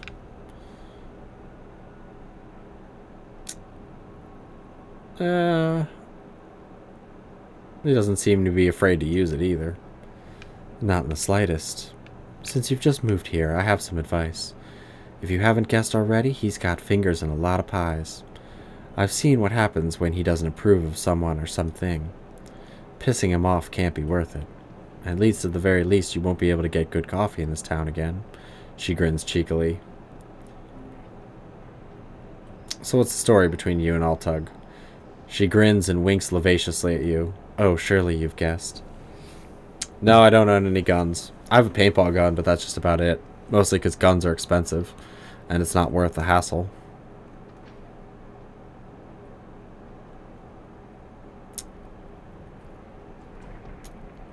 I'll say, that lucky bastard. She chuffs loudly. You wish. If you're really curious, though, I'll tell you all about it sometime. Right now I have some errands to run. Come over sometime and we can chat over hookah or something, yeah? She lazily tips an invisible hat to you before turning her focus to the comm at her wrist. She can actually give you... I'm pretty sure she can give you a tip about a mission that's kind of a strange side mission, if you talk to her correctly. Also, you can donate more money to him, but I'm not going to do that just yet.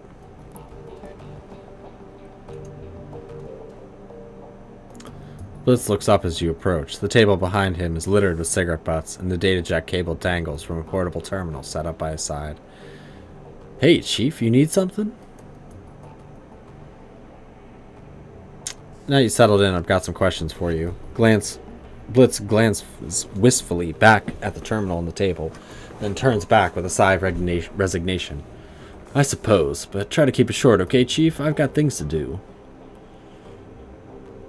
How long were you in Dragonfall? I ended up there after the anarchist revolution of 39. I was just a kid back then, too young to realize how good I was, how much money I've made working the shadows. He shakes his head. A wistful expression fills his face. And so, being young and dumb, I fell in with a gang crowd, and that was that. Yeah, you're a member of a drug gang. Why should I trust you? Why wouldn't you, Chief? I mean, just look at me. He does his best to give you a winning smile.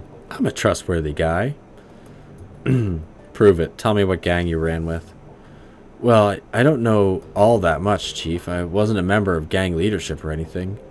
I'm not really sure why you care, at least. Doesn't matter why I care, just tell me. He rolls his eyes. If that's what it'll take for you to trust me, fine. Anything for you, Chief. Well, where to begin? I first arrived in Drogkip. I spent some time taking the lay of the land. The Schwarzherzen here was still a pretty small gang, strictly street level, but I could see that they were going places.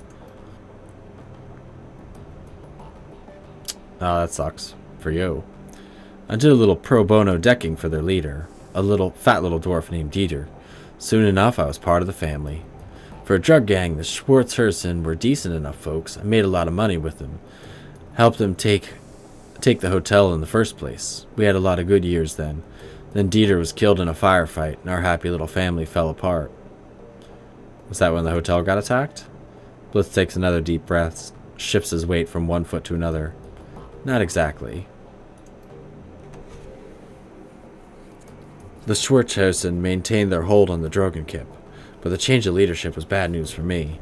After Dieter kicked the bucket, his second-in-command took over. She was a real piece of work.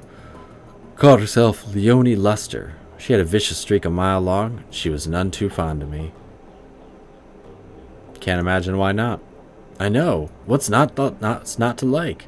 Maybe she felt threatened by my friendship with Dieter, back before he ate that bullet. Or maybe she was just jealous of my rugged good looks. Who the hell knows? The point is, she went after me, vigorously. Within 24 hours of Dieter's death, I had a price on my head, and that's when the hotel got taken over. So that's what you need to know about the Schwarzherzen. They were a great gang, powerful gang, and I helped make them that way. And then they had a management turnover, and everything went to hell. Blitz rocks back on his feet, his hands in his pocket. That's about it. Any end of story. Anything else you want to talk about? Nothing else. Yeah, you can go further if you have intelligence. But I'm a neck puncher, so I don't have that.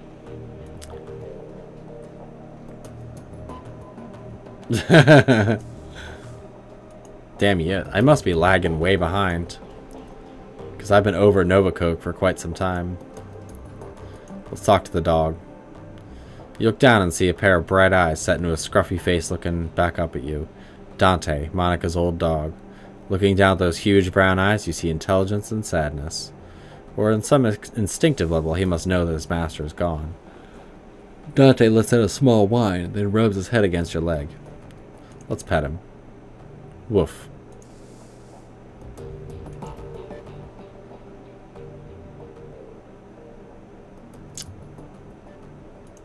Sit. He sits. Oh, look at... Doggo is sit. Play dead. It seems he doesn't know that one. Well, let's pet him anyway. So we can go talk to Mr. Amsel, but we need to do this first. Let's put that away. And everything else should be good. So after every mission, it's best to come and talk to all your teammates, because each one of them has like a special mission that unlocks like an extra ability. And I'm gonna go grab a cigarette, so I'll be back in just a moment.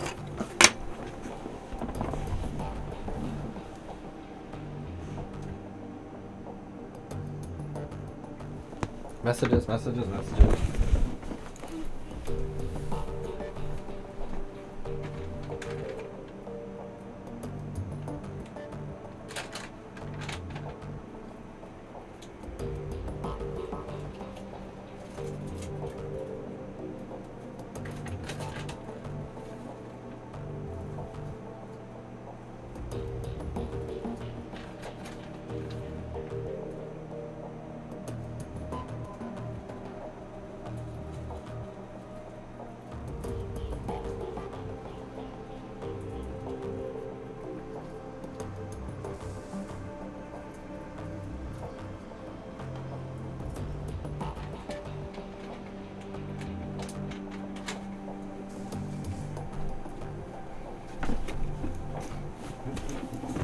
All right.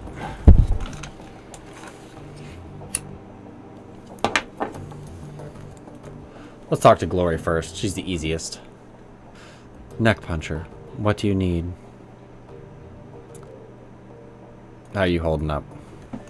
Don't worry about me. I'm solid. If you say you're good, you're good. I trust you. Glory's expression remains neutral, but she grants you a barely perceptible nod. I have a question for you, Glory, of the personal kind. I'm not big on sharing sport.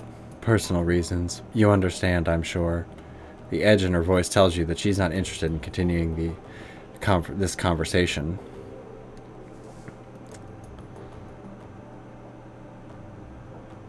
Yeah, you can be a dick. So let's be a dick. I don't respond well to threats or ultimatums. Something in the tiny woman's voice sets you on edge. There's something deeply wrong here. Somehow you're certain of it. You'll want to watch that in the future. Now walk away.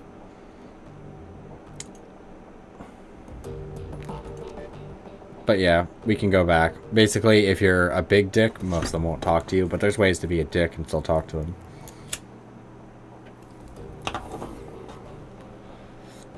Sure, I understand, but I still need to talk to you. Gloria lets out a weary sigh. Ask your questions. Do it quickly. I have things to do. Yeah, you started running the shadows, you haven't started running the shadows much more than 5 years tops. So what's with the vintage chrome? It was cheap. It gets the job done. She shrugs. End of discussion.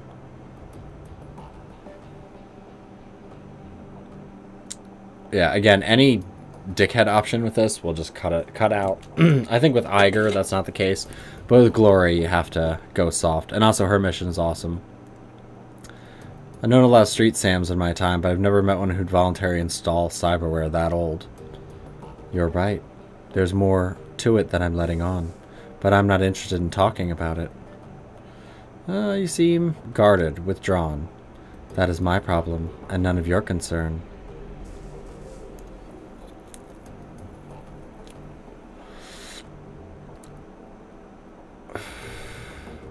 Yeah, whatever happened to you has impaired your ability to trust me. Then it is my concern. Come on, Glory, talk to me.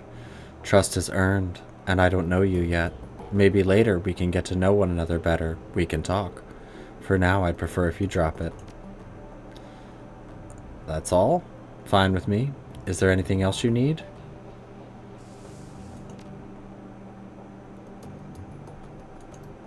Suit yourself.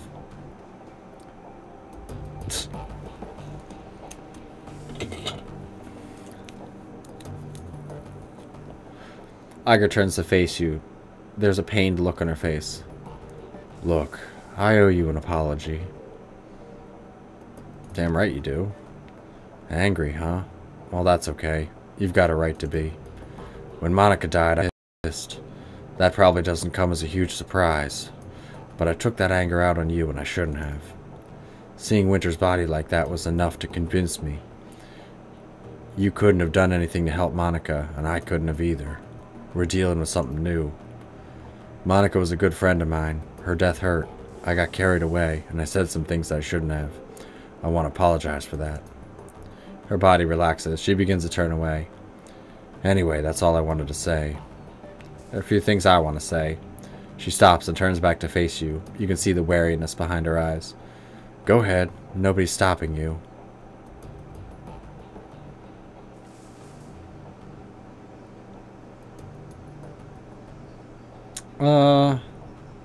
Yeah, that weak-ass apology changes nothing. Your behavior after Monica's death was inexcusable.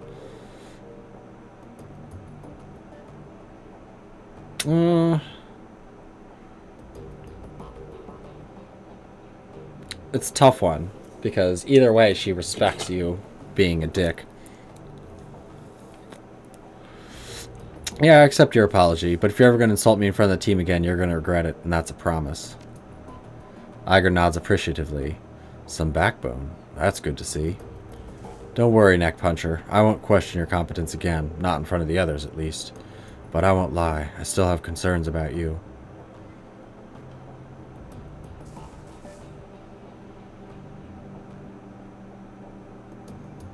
Yeah. I like how they spell prerogative wrong. No, for some reason, everything looks like it's going in the past. Because let's see how far behind Twitch is. Twitch has failed again.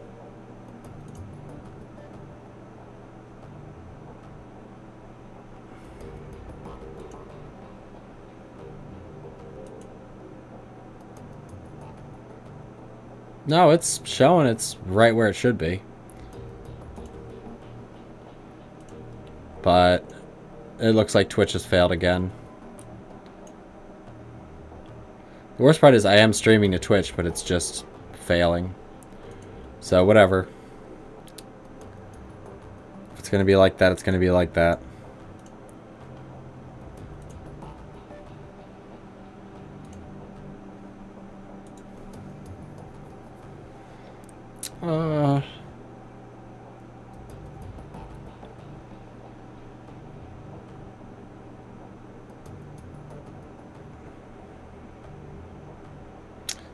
Let's probe. What kind of concerns? Basic ones. I don't want to see history repeat itself.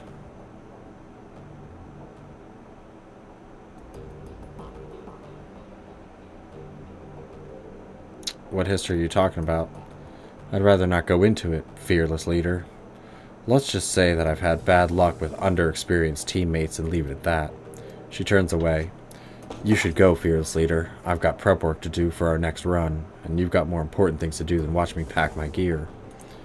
Well, you're not going to be packing too much gear because we're going to be talking to people soon anyway. Oh yeah, where's old Spotty Face? Where did he disappear to? Dietrich! Dietrich, come out, I need to talk to you. Oh, I guess Dietrich's not here at the moment. Let's talk to Paul. News travels fast, neck puncher. It seems a small group of well-armed assailants entered Das Kesselhaus Hotel earlier today and cleaned house, so to speak. Wonder who that was. If you believe the tale, the controlling gang was eliminated down to the last man. Then the assailants strolled calmly out the front door, leaving a rather interesting power vacuum for the residents of Drogenkip in their wake. Amsel fixes you with a hard stare. You wouldn't know anything about that, would you? Yeah, they were in my way. Yes, I had guessed as much. I would recommend subtlety where possible, mein friend. Mass bloodshed is not always the best means to an end. But enough of this, we have more pressing matters to discuss. Amsel's expression is harder than you've seen it before, and when he speaks, his voice is grim. Iger has told me of Green Winter's death. She said that he died in the same manner that Monica did.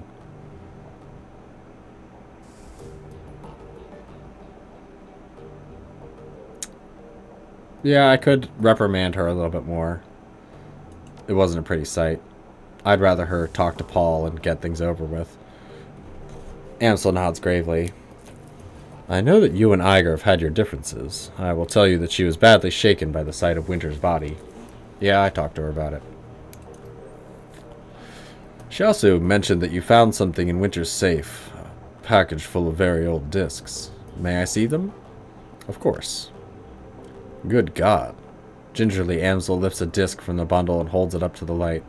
Slowly, he begins to turn it in his hand, causing rainbow patterns to shimmer across its surface. I haven't seen one of these since I was a boy.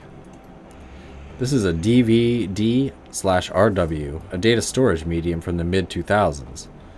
I'm amazed that Winters was able to find a device that could play it. You know how we can read these things? He puts on the DVD in his hands and quickly inspects the others. The first disc that I looked at might be readable. The others are damaged, some severely so. I have my doubts about them. For now, let's concentrate on the undamaged disc. There's a little shop outside, the Data Haven. Talk to the proprietor, Malit Holier. I hate her name. Seriously, too many vowels. She might be able to help. Tell her to put the cost of the device on my account. Why not do it yourself? This might come as a shock, but I'm not your errand boy. Let's do it. Yes, you are. I am your fixer. I find you jobs. You carry them out. That is our arrangement. Now please, fetch the damn device. Yeah, he doesn't give you a choice.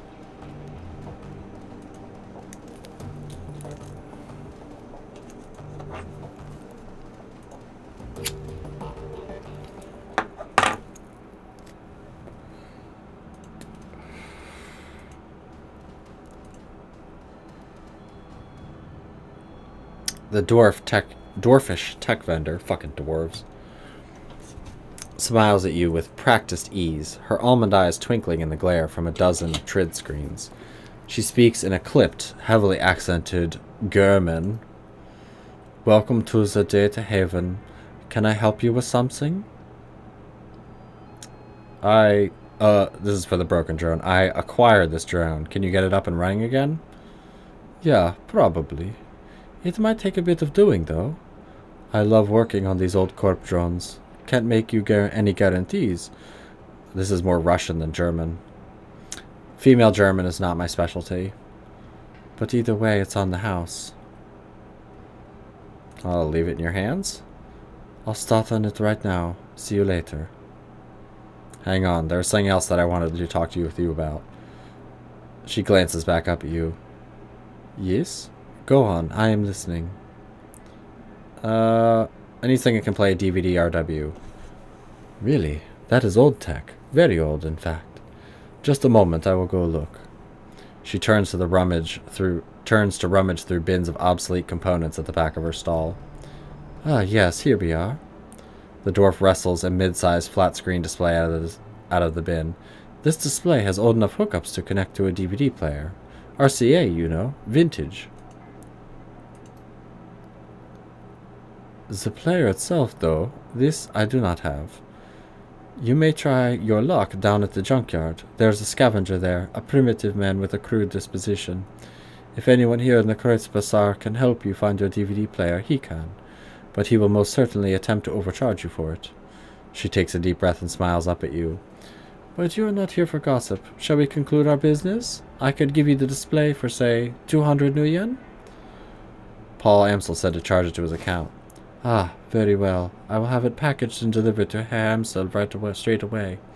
Best of luck finding your DVD reader. I wish you well. First off, her dialogue is not even in, like, broken German. What do you want, Dante?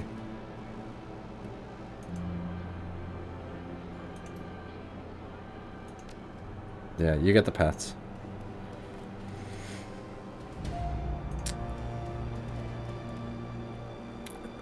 Hello again, mein Freund. What can I do for you? Let's talk about your organization. And are you accepting donations? Yes, mein Freund. We are ready to open up the donations once again. Thanks to your kind assistance, the shelter is now fully stocked with blankets and space heaters. And we've enough rice, salt, and barley to last through the winter. but guaranteeing the physical well-being of the Kurtz Bazaar's needy is only a part of the equation. We must see to their mental well-being as well. Our next goal is to fully stock the library. With 350 new yen, we could make the purchase. Whatever you could spare would be most appreciated. Yeah, here. Take the 350. His eyes widen. This is incredibly generous. Thank you, mein friend. Not a big deal, Sam. Do good with it. Marvelous. Truly marvelous. With this contribution, we have reached our second goal. We have put this money to use, stocking the library with a full range of literature, philosophy, poetry, and training manuals. Thank you again for your help, Neckpuncher. You've made a tremendous difference for the community. Happy to help. The Kurtz Bazaar needs more people like you, mein friend. Let's talk about something else. No questions. I'm leaving. Doing that is actually relevant later in the game.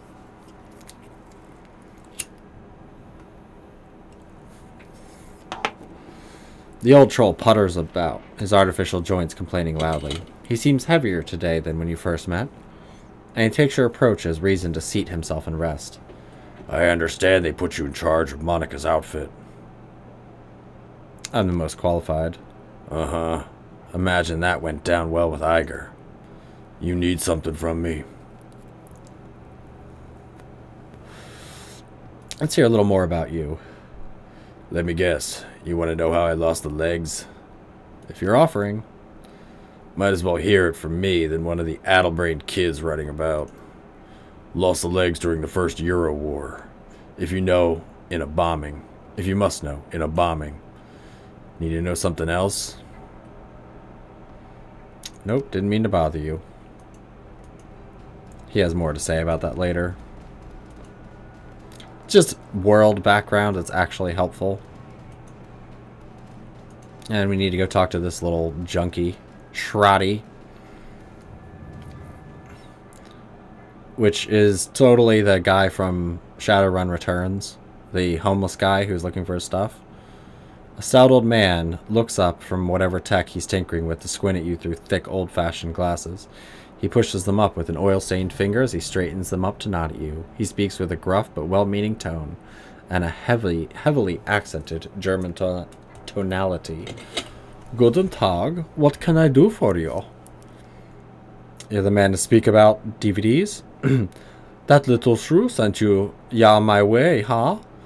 Shrotty's smile broadens. Will wonders never cease? Well, introductions are in order, I suppose. Shotty Bookman at your service.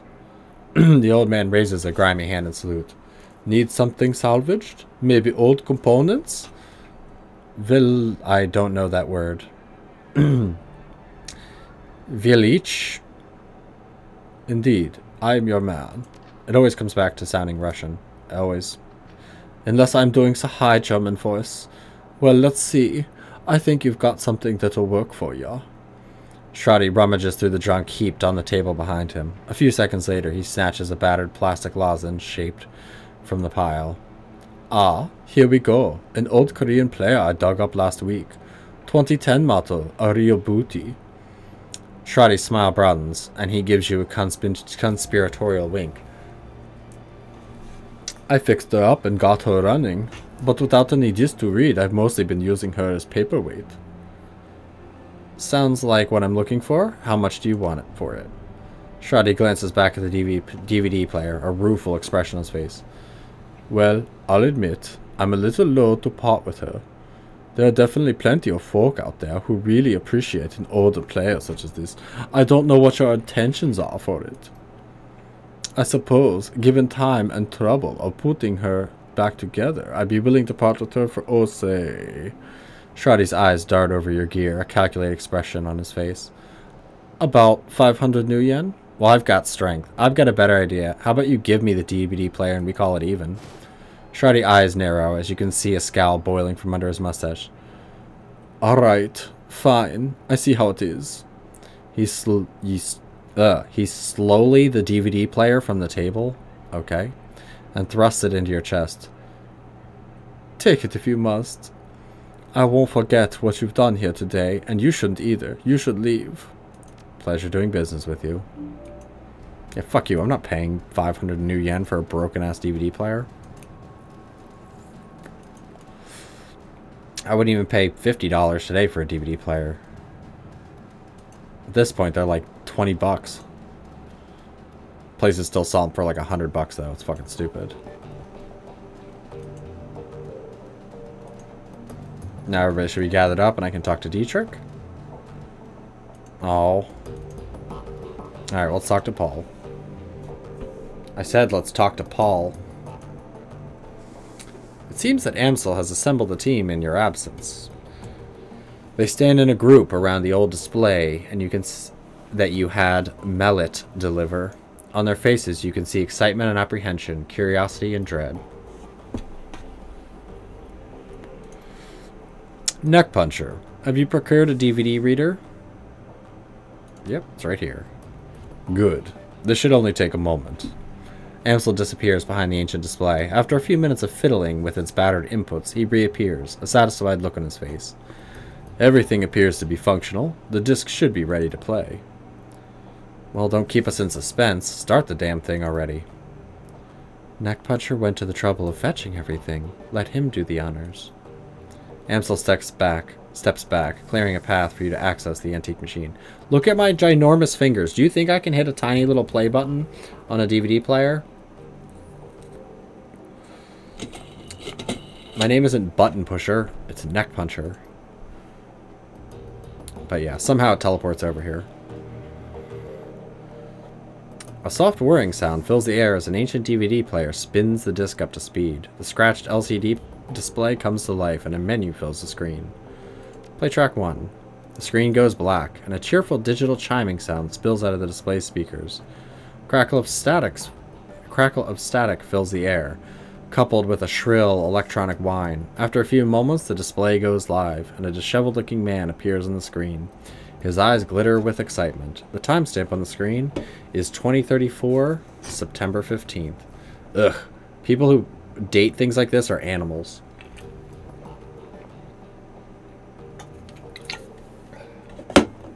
It's the worst, especially if you're filing. Unacceptable. Unacceptable date format. And people who do day, month, year, that's even worse. Because say you're born on the 30th of the month. Then if you type in 30 for the day, then it would say, oh yeah, there's no February. But if you're filling out an internet form, you would click February and it would only give you a limited number of dates. So fuck off with that. Also, if you're filing, you're looking by day and then month and then year. That's stupid. Look by month. Because everything should be large enough to fit within a year span, so you can have a block of years, and then you can have your files listed by month, and then by their days. Fucking stupid. I've worked enough in filing and moving stuff around and keeping stuff straight that doing that is the way to go. Hermie. I think we've found her. After all this time, Furschwing, I knew she wasn't dead. His speech is jittery. You can hear the urgency in his voice. She survived the Dragonfall, just as I've always said. I knew it. I was right. The screen explodes into static, and the electronic whine in the background sharpens into a needle-like pulse of high-pitched sound. Somewhere in the background, Dante lets out a low whimper. The screen clears, and the excited face is closer to the screen than it was before. The words spill out of him in a breathless tide. Taking a team into the Sox to retrieve her. The radiation be damned. We will take appropriate precautions, of course, but we must go. Hermie, I think that body may be nearby as well. Somehow she has survived for all this time. The screen explodes into static again, then clears. The figure flickers across the screen. May not be back for some time. Look after Mom, okay? I worry about her. And Hermie, stay safe out there. I know that things are heating up in Berlin, and I know you. Student protests, civil uprisings, and you'll be in the middle of it, I'm sure. Just stay safe, alright? And I'll do my best to do the same. I don't know what's going to happen when I step into the Sox, but I do know one thing. If Firewing is still a danger, I will put her to an end, once and for all. The display goes back, and the background whine fades away. A moment later, you find yourself deposited at the menu screen. Track 2. The screen goes black for a moment, and then a figure appears on the screen. Your late client, Green Winters. His elbow is planted on the table that he's seated at, and his chin rests on his palm. The other hand is wrapped around a bottle of cheap whiskey. The timestamp is 2053-12-25.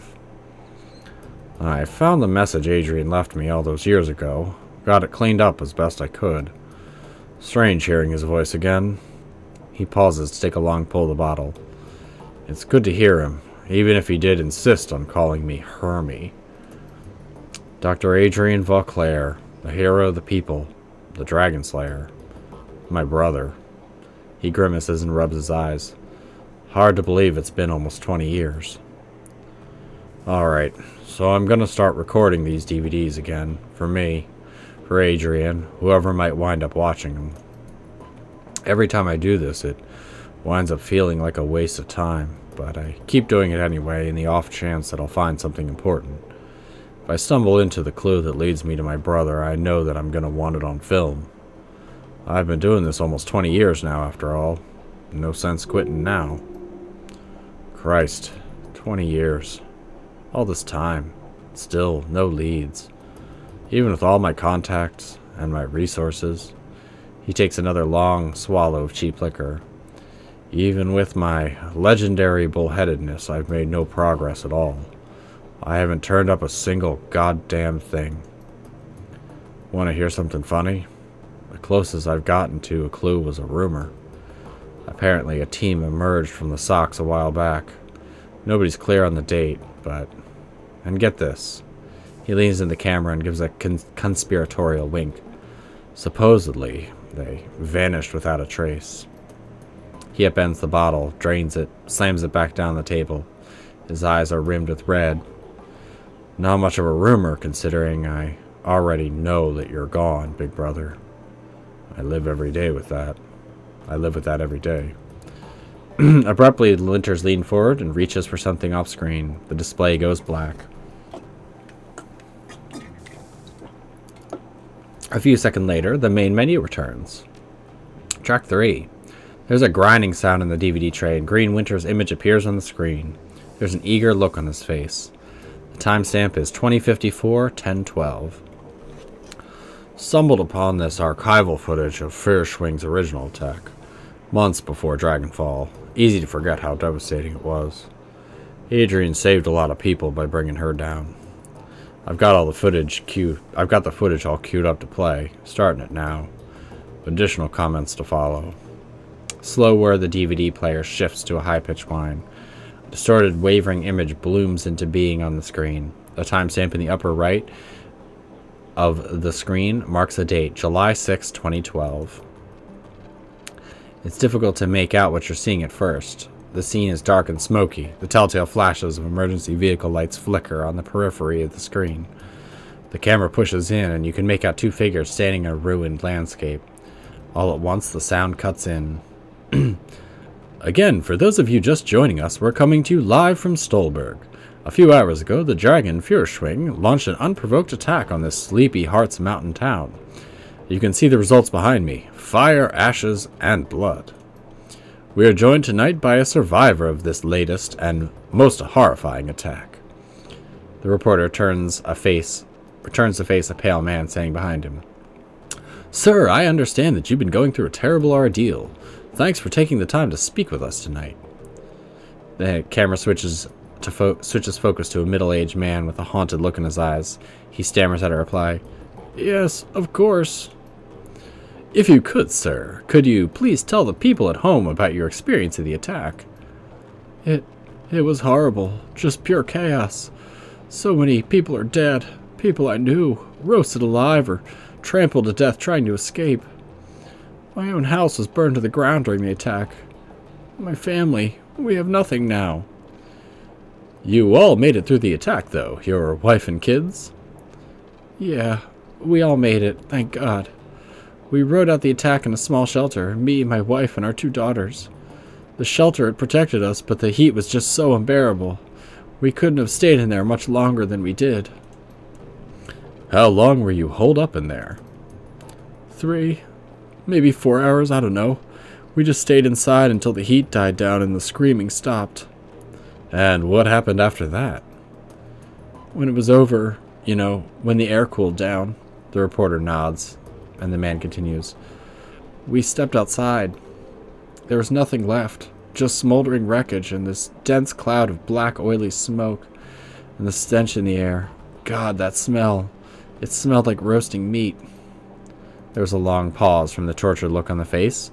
You can tell that the man is struggling to decide whether or not to continue speaking. Eventually he does. My girls. They found what was left of their nanny outside. Her body, what was left of it, was slumped against the shelter door. I keep telling myself that I couldn't hear her pounding to get in. But that isn't true. I could. I just couldn't bring myself to open that door. I couldn't risk my family like that. Not for her. Not for anyone. Thank you, sir, for taking the time to speak with us. Yeah. You heard it here, an absolutely chilling account of tonight's attack. Again, the town of Stolzberg has been reduced to ash, another victim of the Fire Wing. Stay with us for a more up-to-the-minute reporting of Furschwing's reign of terror. Green Winter's face reappears on the screen. Okay. It's time for a new approach. Adrian's a complete dead end, and that is pretty much clear by now. So I'm gonna do some digging on Furschwing instead. Let's see where this goes. The screen abruptly goes black and the video cuts off. A few moments later, you find yourself returned to the menu screen. The DVD player ramps up to speed, filling the air with a shrill whining sound. Green Winter's image appears on the screen. The timestamp on the video reads 2054-1031. Well, that was a bust. Little progress on Furschwing. Either. He shakes his head. I don't know. It's weird. The information is there. It's just wrong somehow. It's too well laid out. Too simple. Real life is messy. This feels a little too neat. That's not the only thing that's nagging at me. I'm getting that tingly feeling up and down the back of my neck again. Feels like I'm being tracked. I'm no Matrix hotshot like Clockwork or Schaefer, but I'm good enough to know when someone's on my scent. Gotta install some new security measures. Can't be too careful. Winter's images disappears. The display goes black. A few seconds later, the main menu returns. The display goes blank for a moment. The face of Green Winters winks onto the screen. He is seated at a computer. Off to his left, an enormous monitor fills the screen. His voice carries the edge of panic. The timestamp on the video reads 10:54:11:9. Christ, I'm getting too close to something. There's a trail of bodies, and there have been disappearances. Gearbox, Martian, Peregrine. They've all disappeared within the past few years. Gearbox just went AWOL yesterday, and they were all making the same sort of inquiries about Firewing that I've been. There are ghost stories spreading around the Decker community, stories about Deckers disappearing and then showing up again later, but wrong somehow. Scary stuff, and I'm starting to think it's true. Blitz leans in to whisper to you. I know the stories he's talking about, Chief. Never really put much stock in him until now. Could these rumors be related to what's happening here? Am I being paranoid? He pauses for a moment, as if seriously considering the question. He shakes his head and slams his fist on the table. No, I don't think so. Something big is happening here, and I'm right in the middle of it. Iger cuts in. That's a bit of a leap. One other thing.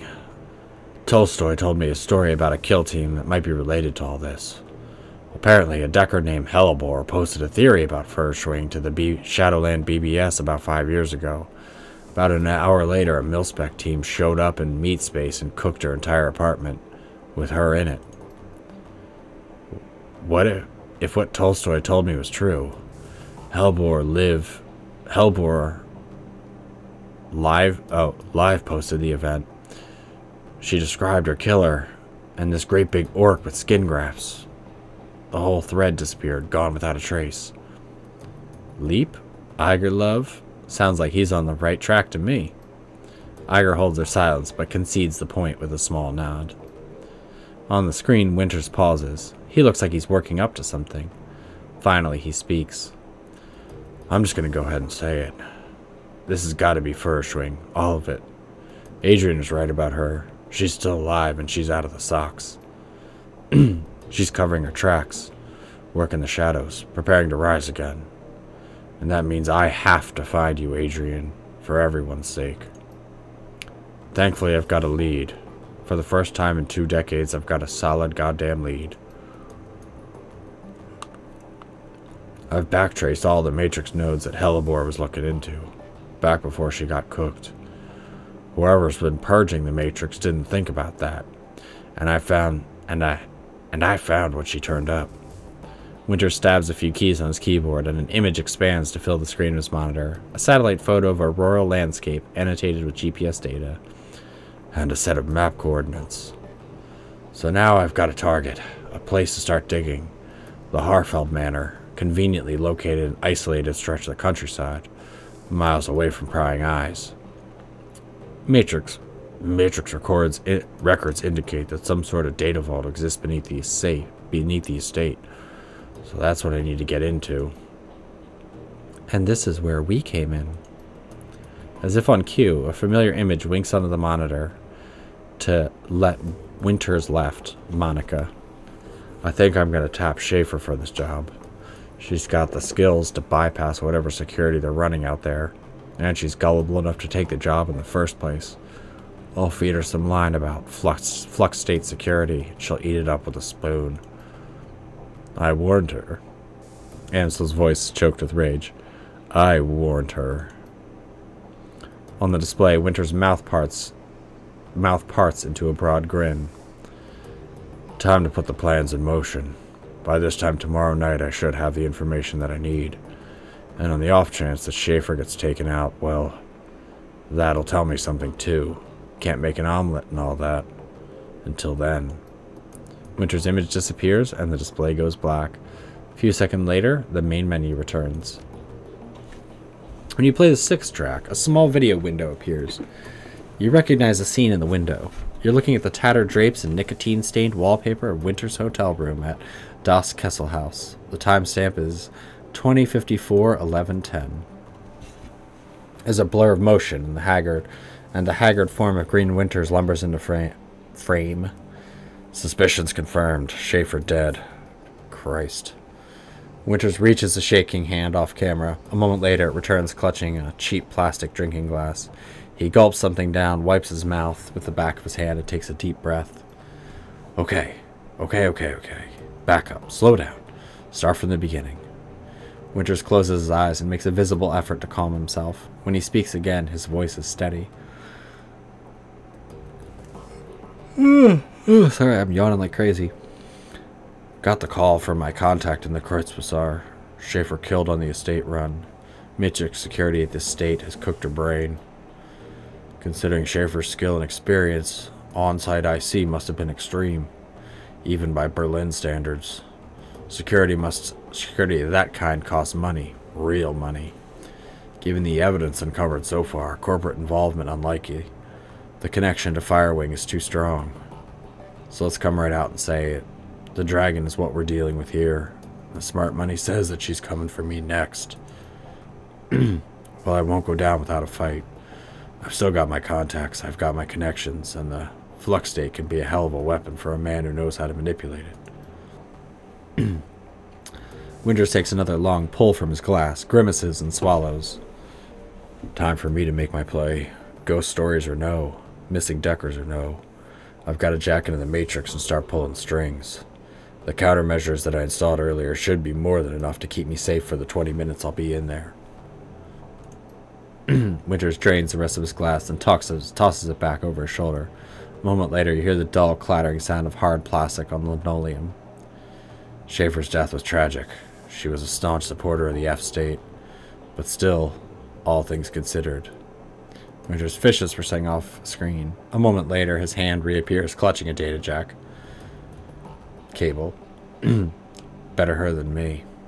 He plugs the cable into his head and the screen cuts to static. Eject the DVD. As your finger nears the eject button, a black screen cuts in over the static. A moment later, Green Winter's haggard face appears. If you're watching this, then I guess that they caught up to me. They will be after you too now. Blitz whispers in your ear again, more harshly this time. What the hell is this? Why didn't you warn me about this before I came here? Not now, Blitz. Whoever you are, whatever you think you're after, you need to find Dr. Adrian Vauclair. Not because he's my brother, because if Furstring is rising again, he's the only one who can stop her. You've seen what happens to people who get too close to this. I'm dead, and a dozen of others have died. You'll be next unless you can find Adrian. The DVD cuts back to static. The message is over. The DVD tray slides out of the reader. Well, now that we have a DVD player, let's watch Air Force One with Harrison Ford. The room goes quiet as everyone struggles to process what you've just seen on the DVD. Finally, Dietrich breaks the silence. Dragon. Son of a bitch. Green Winter sent us up against a dragon. The Fire Wing. Amsel's voice is thick with dread. She lives.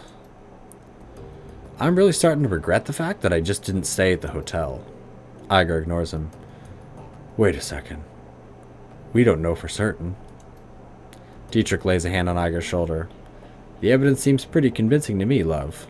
I'll even take it a step further. I think that secret facility we stumbled onto was her lair. The room falls silent. Iger and Glory exchange glances. After a moment, Dietrich continues. Just think about it. The Decker that Winter got those coordinates from was posting about Furstring. Then she was killed by the same orcish bastard that attacked us after Monica died. That's a direct link between the dragon, the scarred orc, and the Harfeld Manor. And then Winters was killed by the same thing that killed Monica. Exactly. My gut tells me that the dragon is down there, Neckpuncher, someplace far beneath the surface. I think that we knocked on the door of her lair without even knowing it.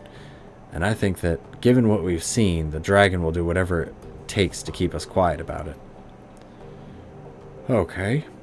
Going on the assumption that there is a dragon, that she will come after us, what do you propose we do about it?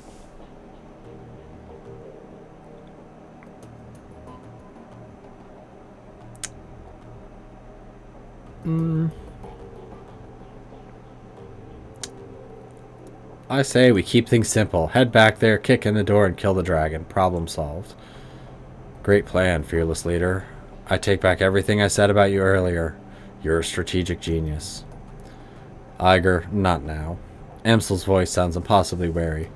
Neckpuncher, dragon or no, heading back to the Harfeld Manor would be a bad idea. You barely made it out alive last time you were there. What we need is information. I think we should pick up where Winters left off. We need to find Vauclair. And how are you planning to do that? Winters spent 20 years searching for him and it got him nowhere. With the help of an information broker. Let me guess, back to the coffee shop? For this, no. While Herr Bugazzi is very capable, the task of this magnitude is beyond him. We need to make contact with the premier information broker in Berlin. We need to talk to Alice. Blitz scoffs at Amsel. Alice, best of luck. I hope that you're rich. Amsel raises an eyebrow. For this? Rich enough, even if only just. Who is Alice? A most prominent figure in Berlin's shadow community, an ex-Schockwellen writer. She provides information retrieval services for the F-State. Amsel turns the computer console behind him and runs his fingers over a virtual keyboard. The machine begins to hum. If Winters was right, if Vauclair is still alive, she can help us find him. The console spits out a stick of black plastic. Amsel plucks it from the computer and hands it to you. Here. Your key to speak with Alice. A cred stick. Amsel nods. An encoded cred stick, yes. 10,000 new yen. Alice will not show her face for less. This represents the last of my personal savings, Neckpuncher. Make this meeting count. Sounds like a fair trade. I'll take care of it. Good man. Take the U-Bahn to the Altstadt Spandau. You will find a connecting tube that the locals refer to as the rabbit hole. You'll find a method of contacting Alice there. Don't call it that in front of her, though. Word on the street is that she hates it. Please hurry. While you're out, I will work on acquiring new contracts for the team. Alice is the best there is at what she does, and her services carry a price tag to match.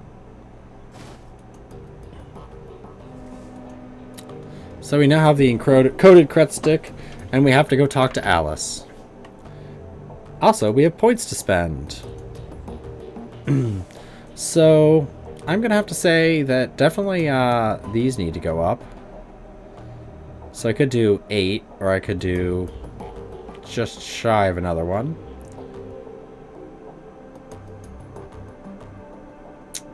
But I think I will go for Roundhouse, and then I'll work on Rip Armor. But I'm probably going to have to dump a shit ton of points into that, and a shit ton of points into Body. So Body and Strength need to go up, but that's for another time. Where next time we'll go ahead and meet Alice. But either way, I thank you for watching, and have a wonderful rest of your day.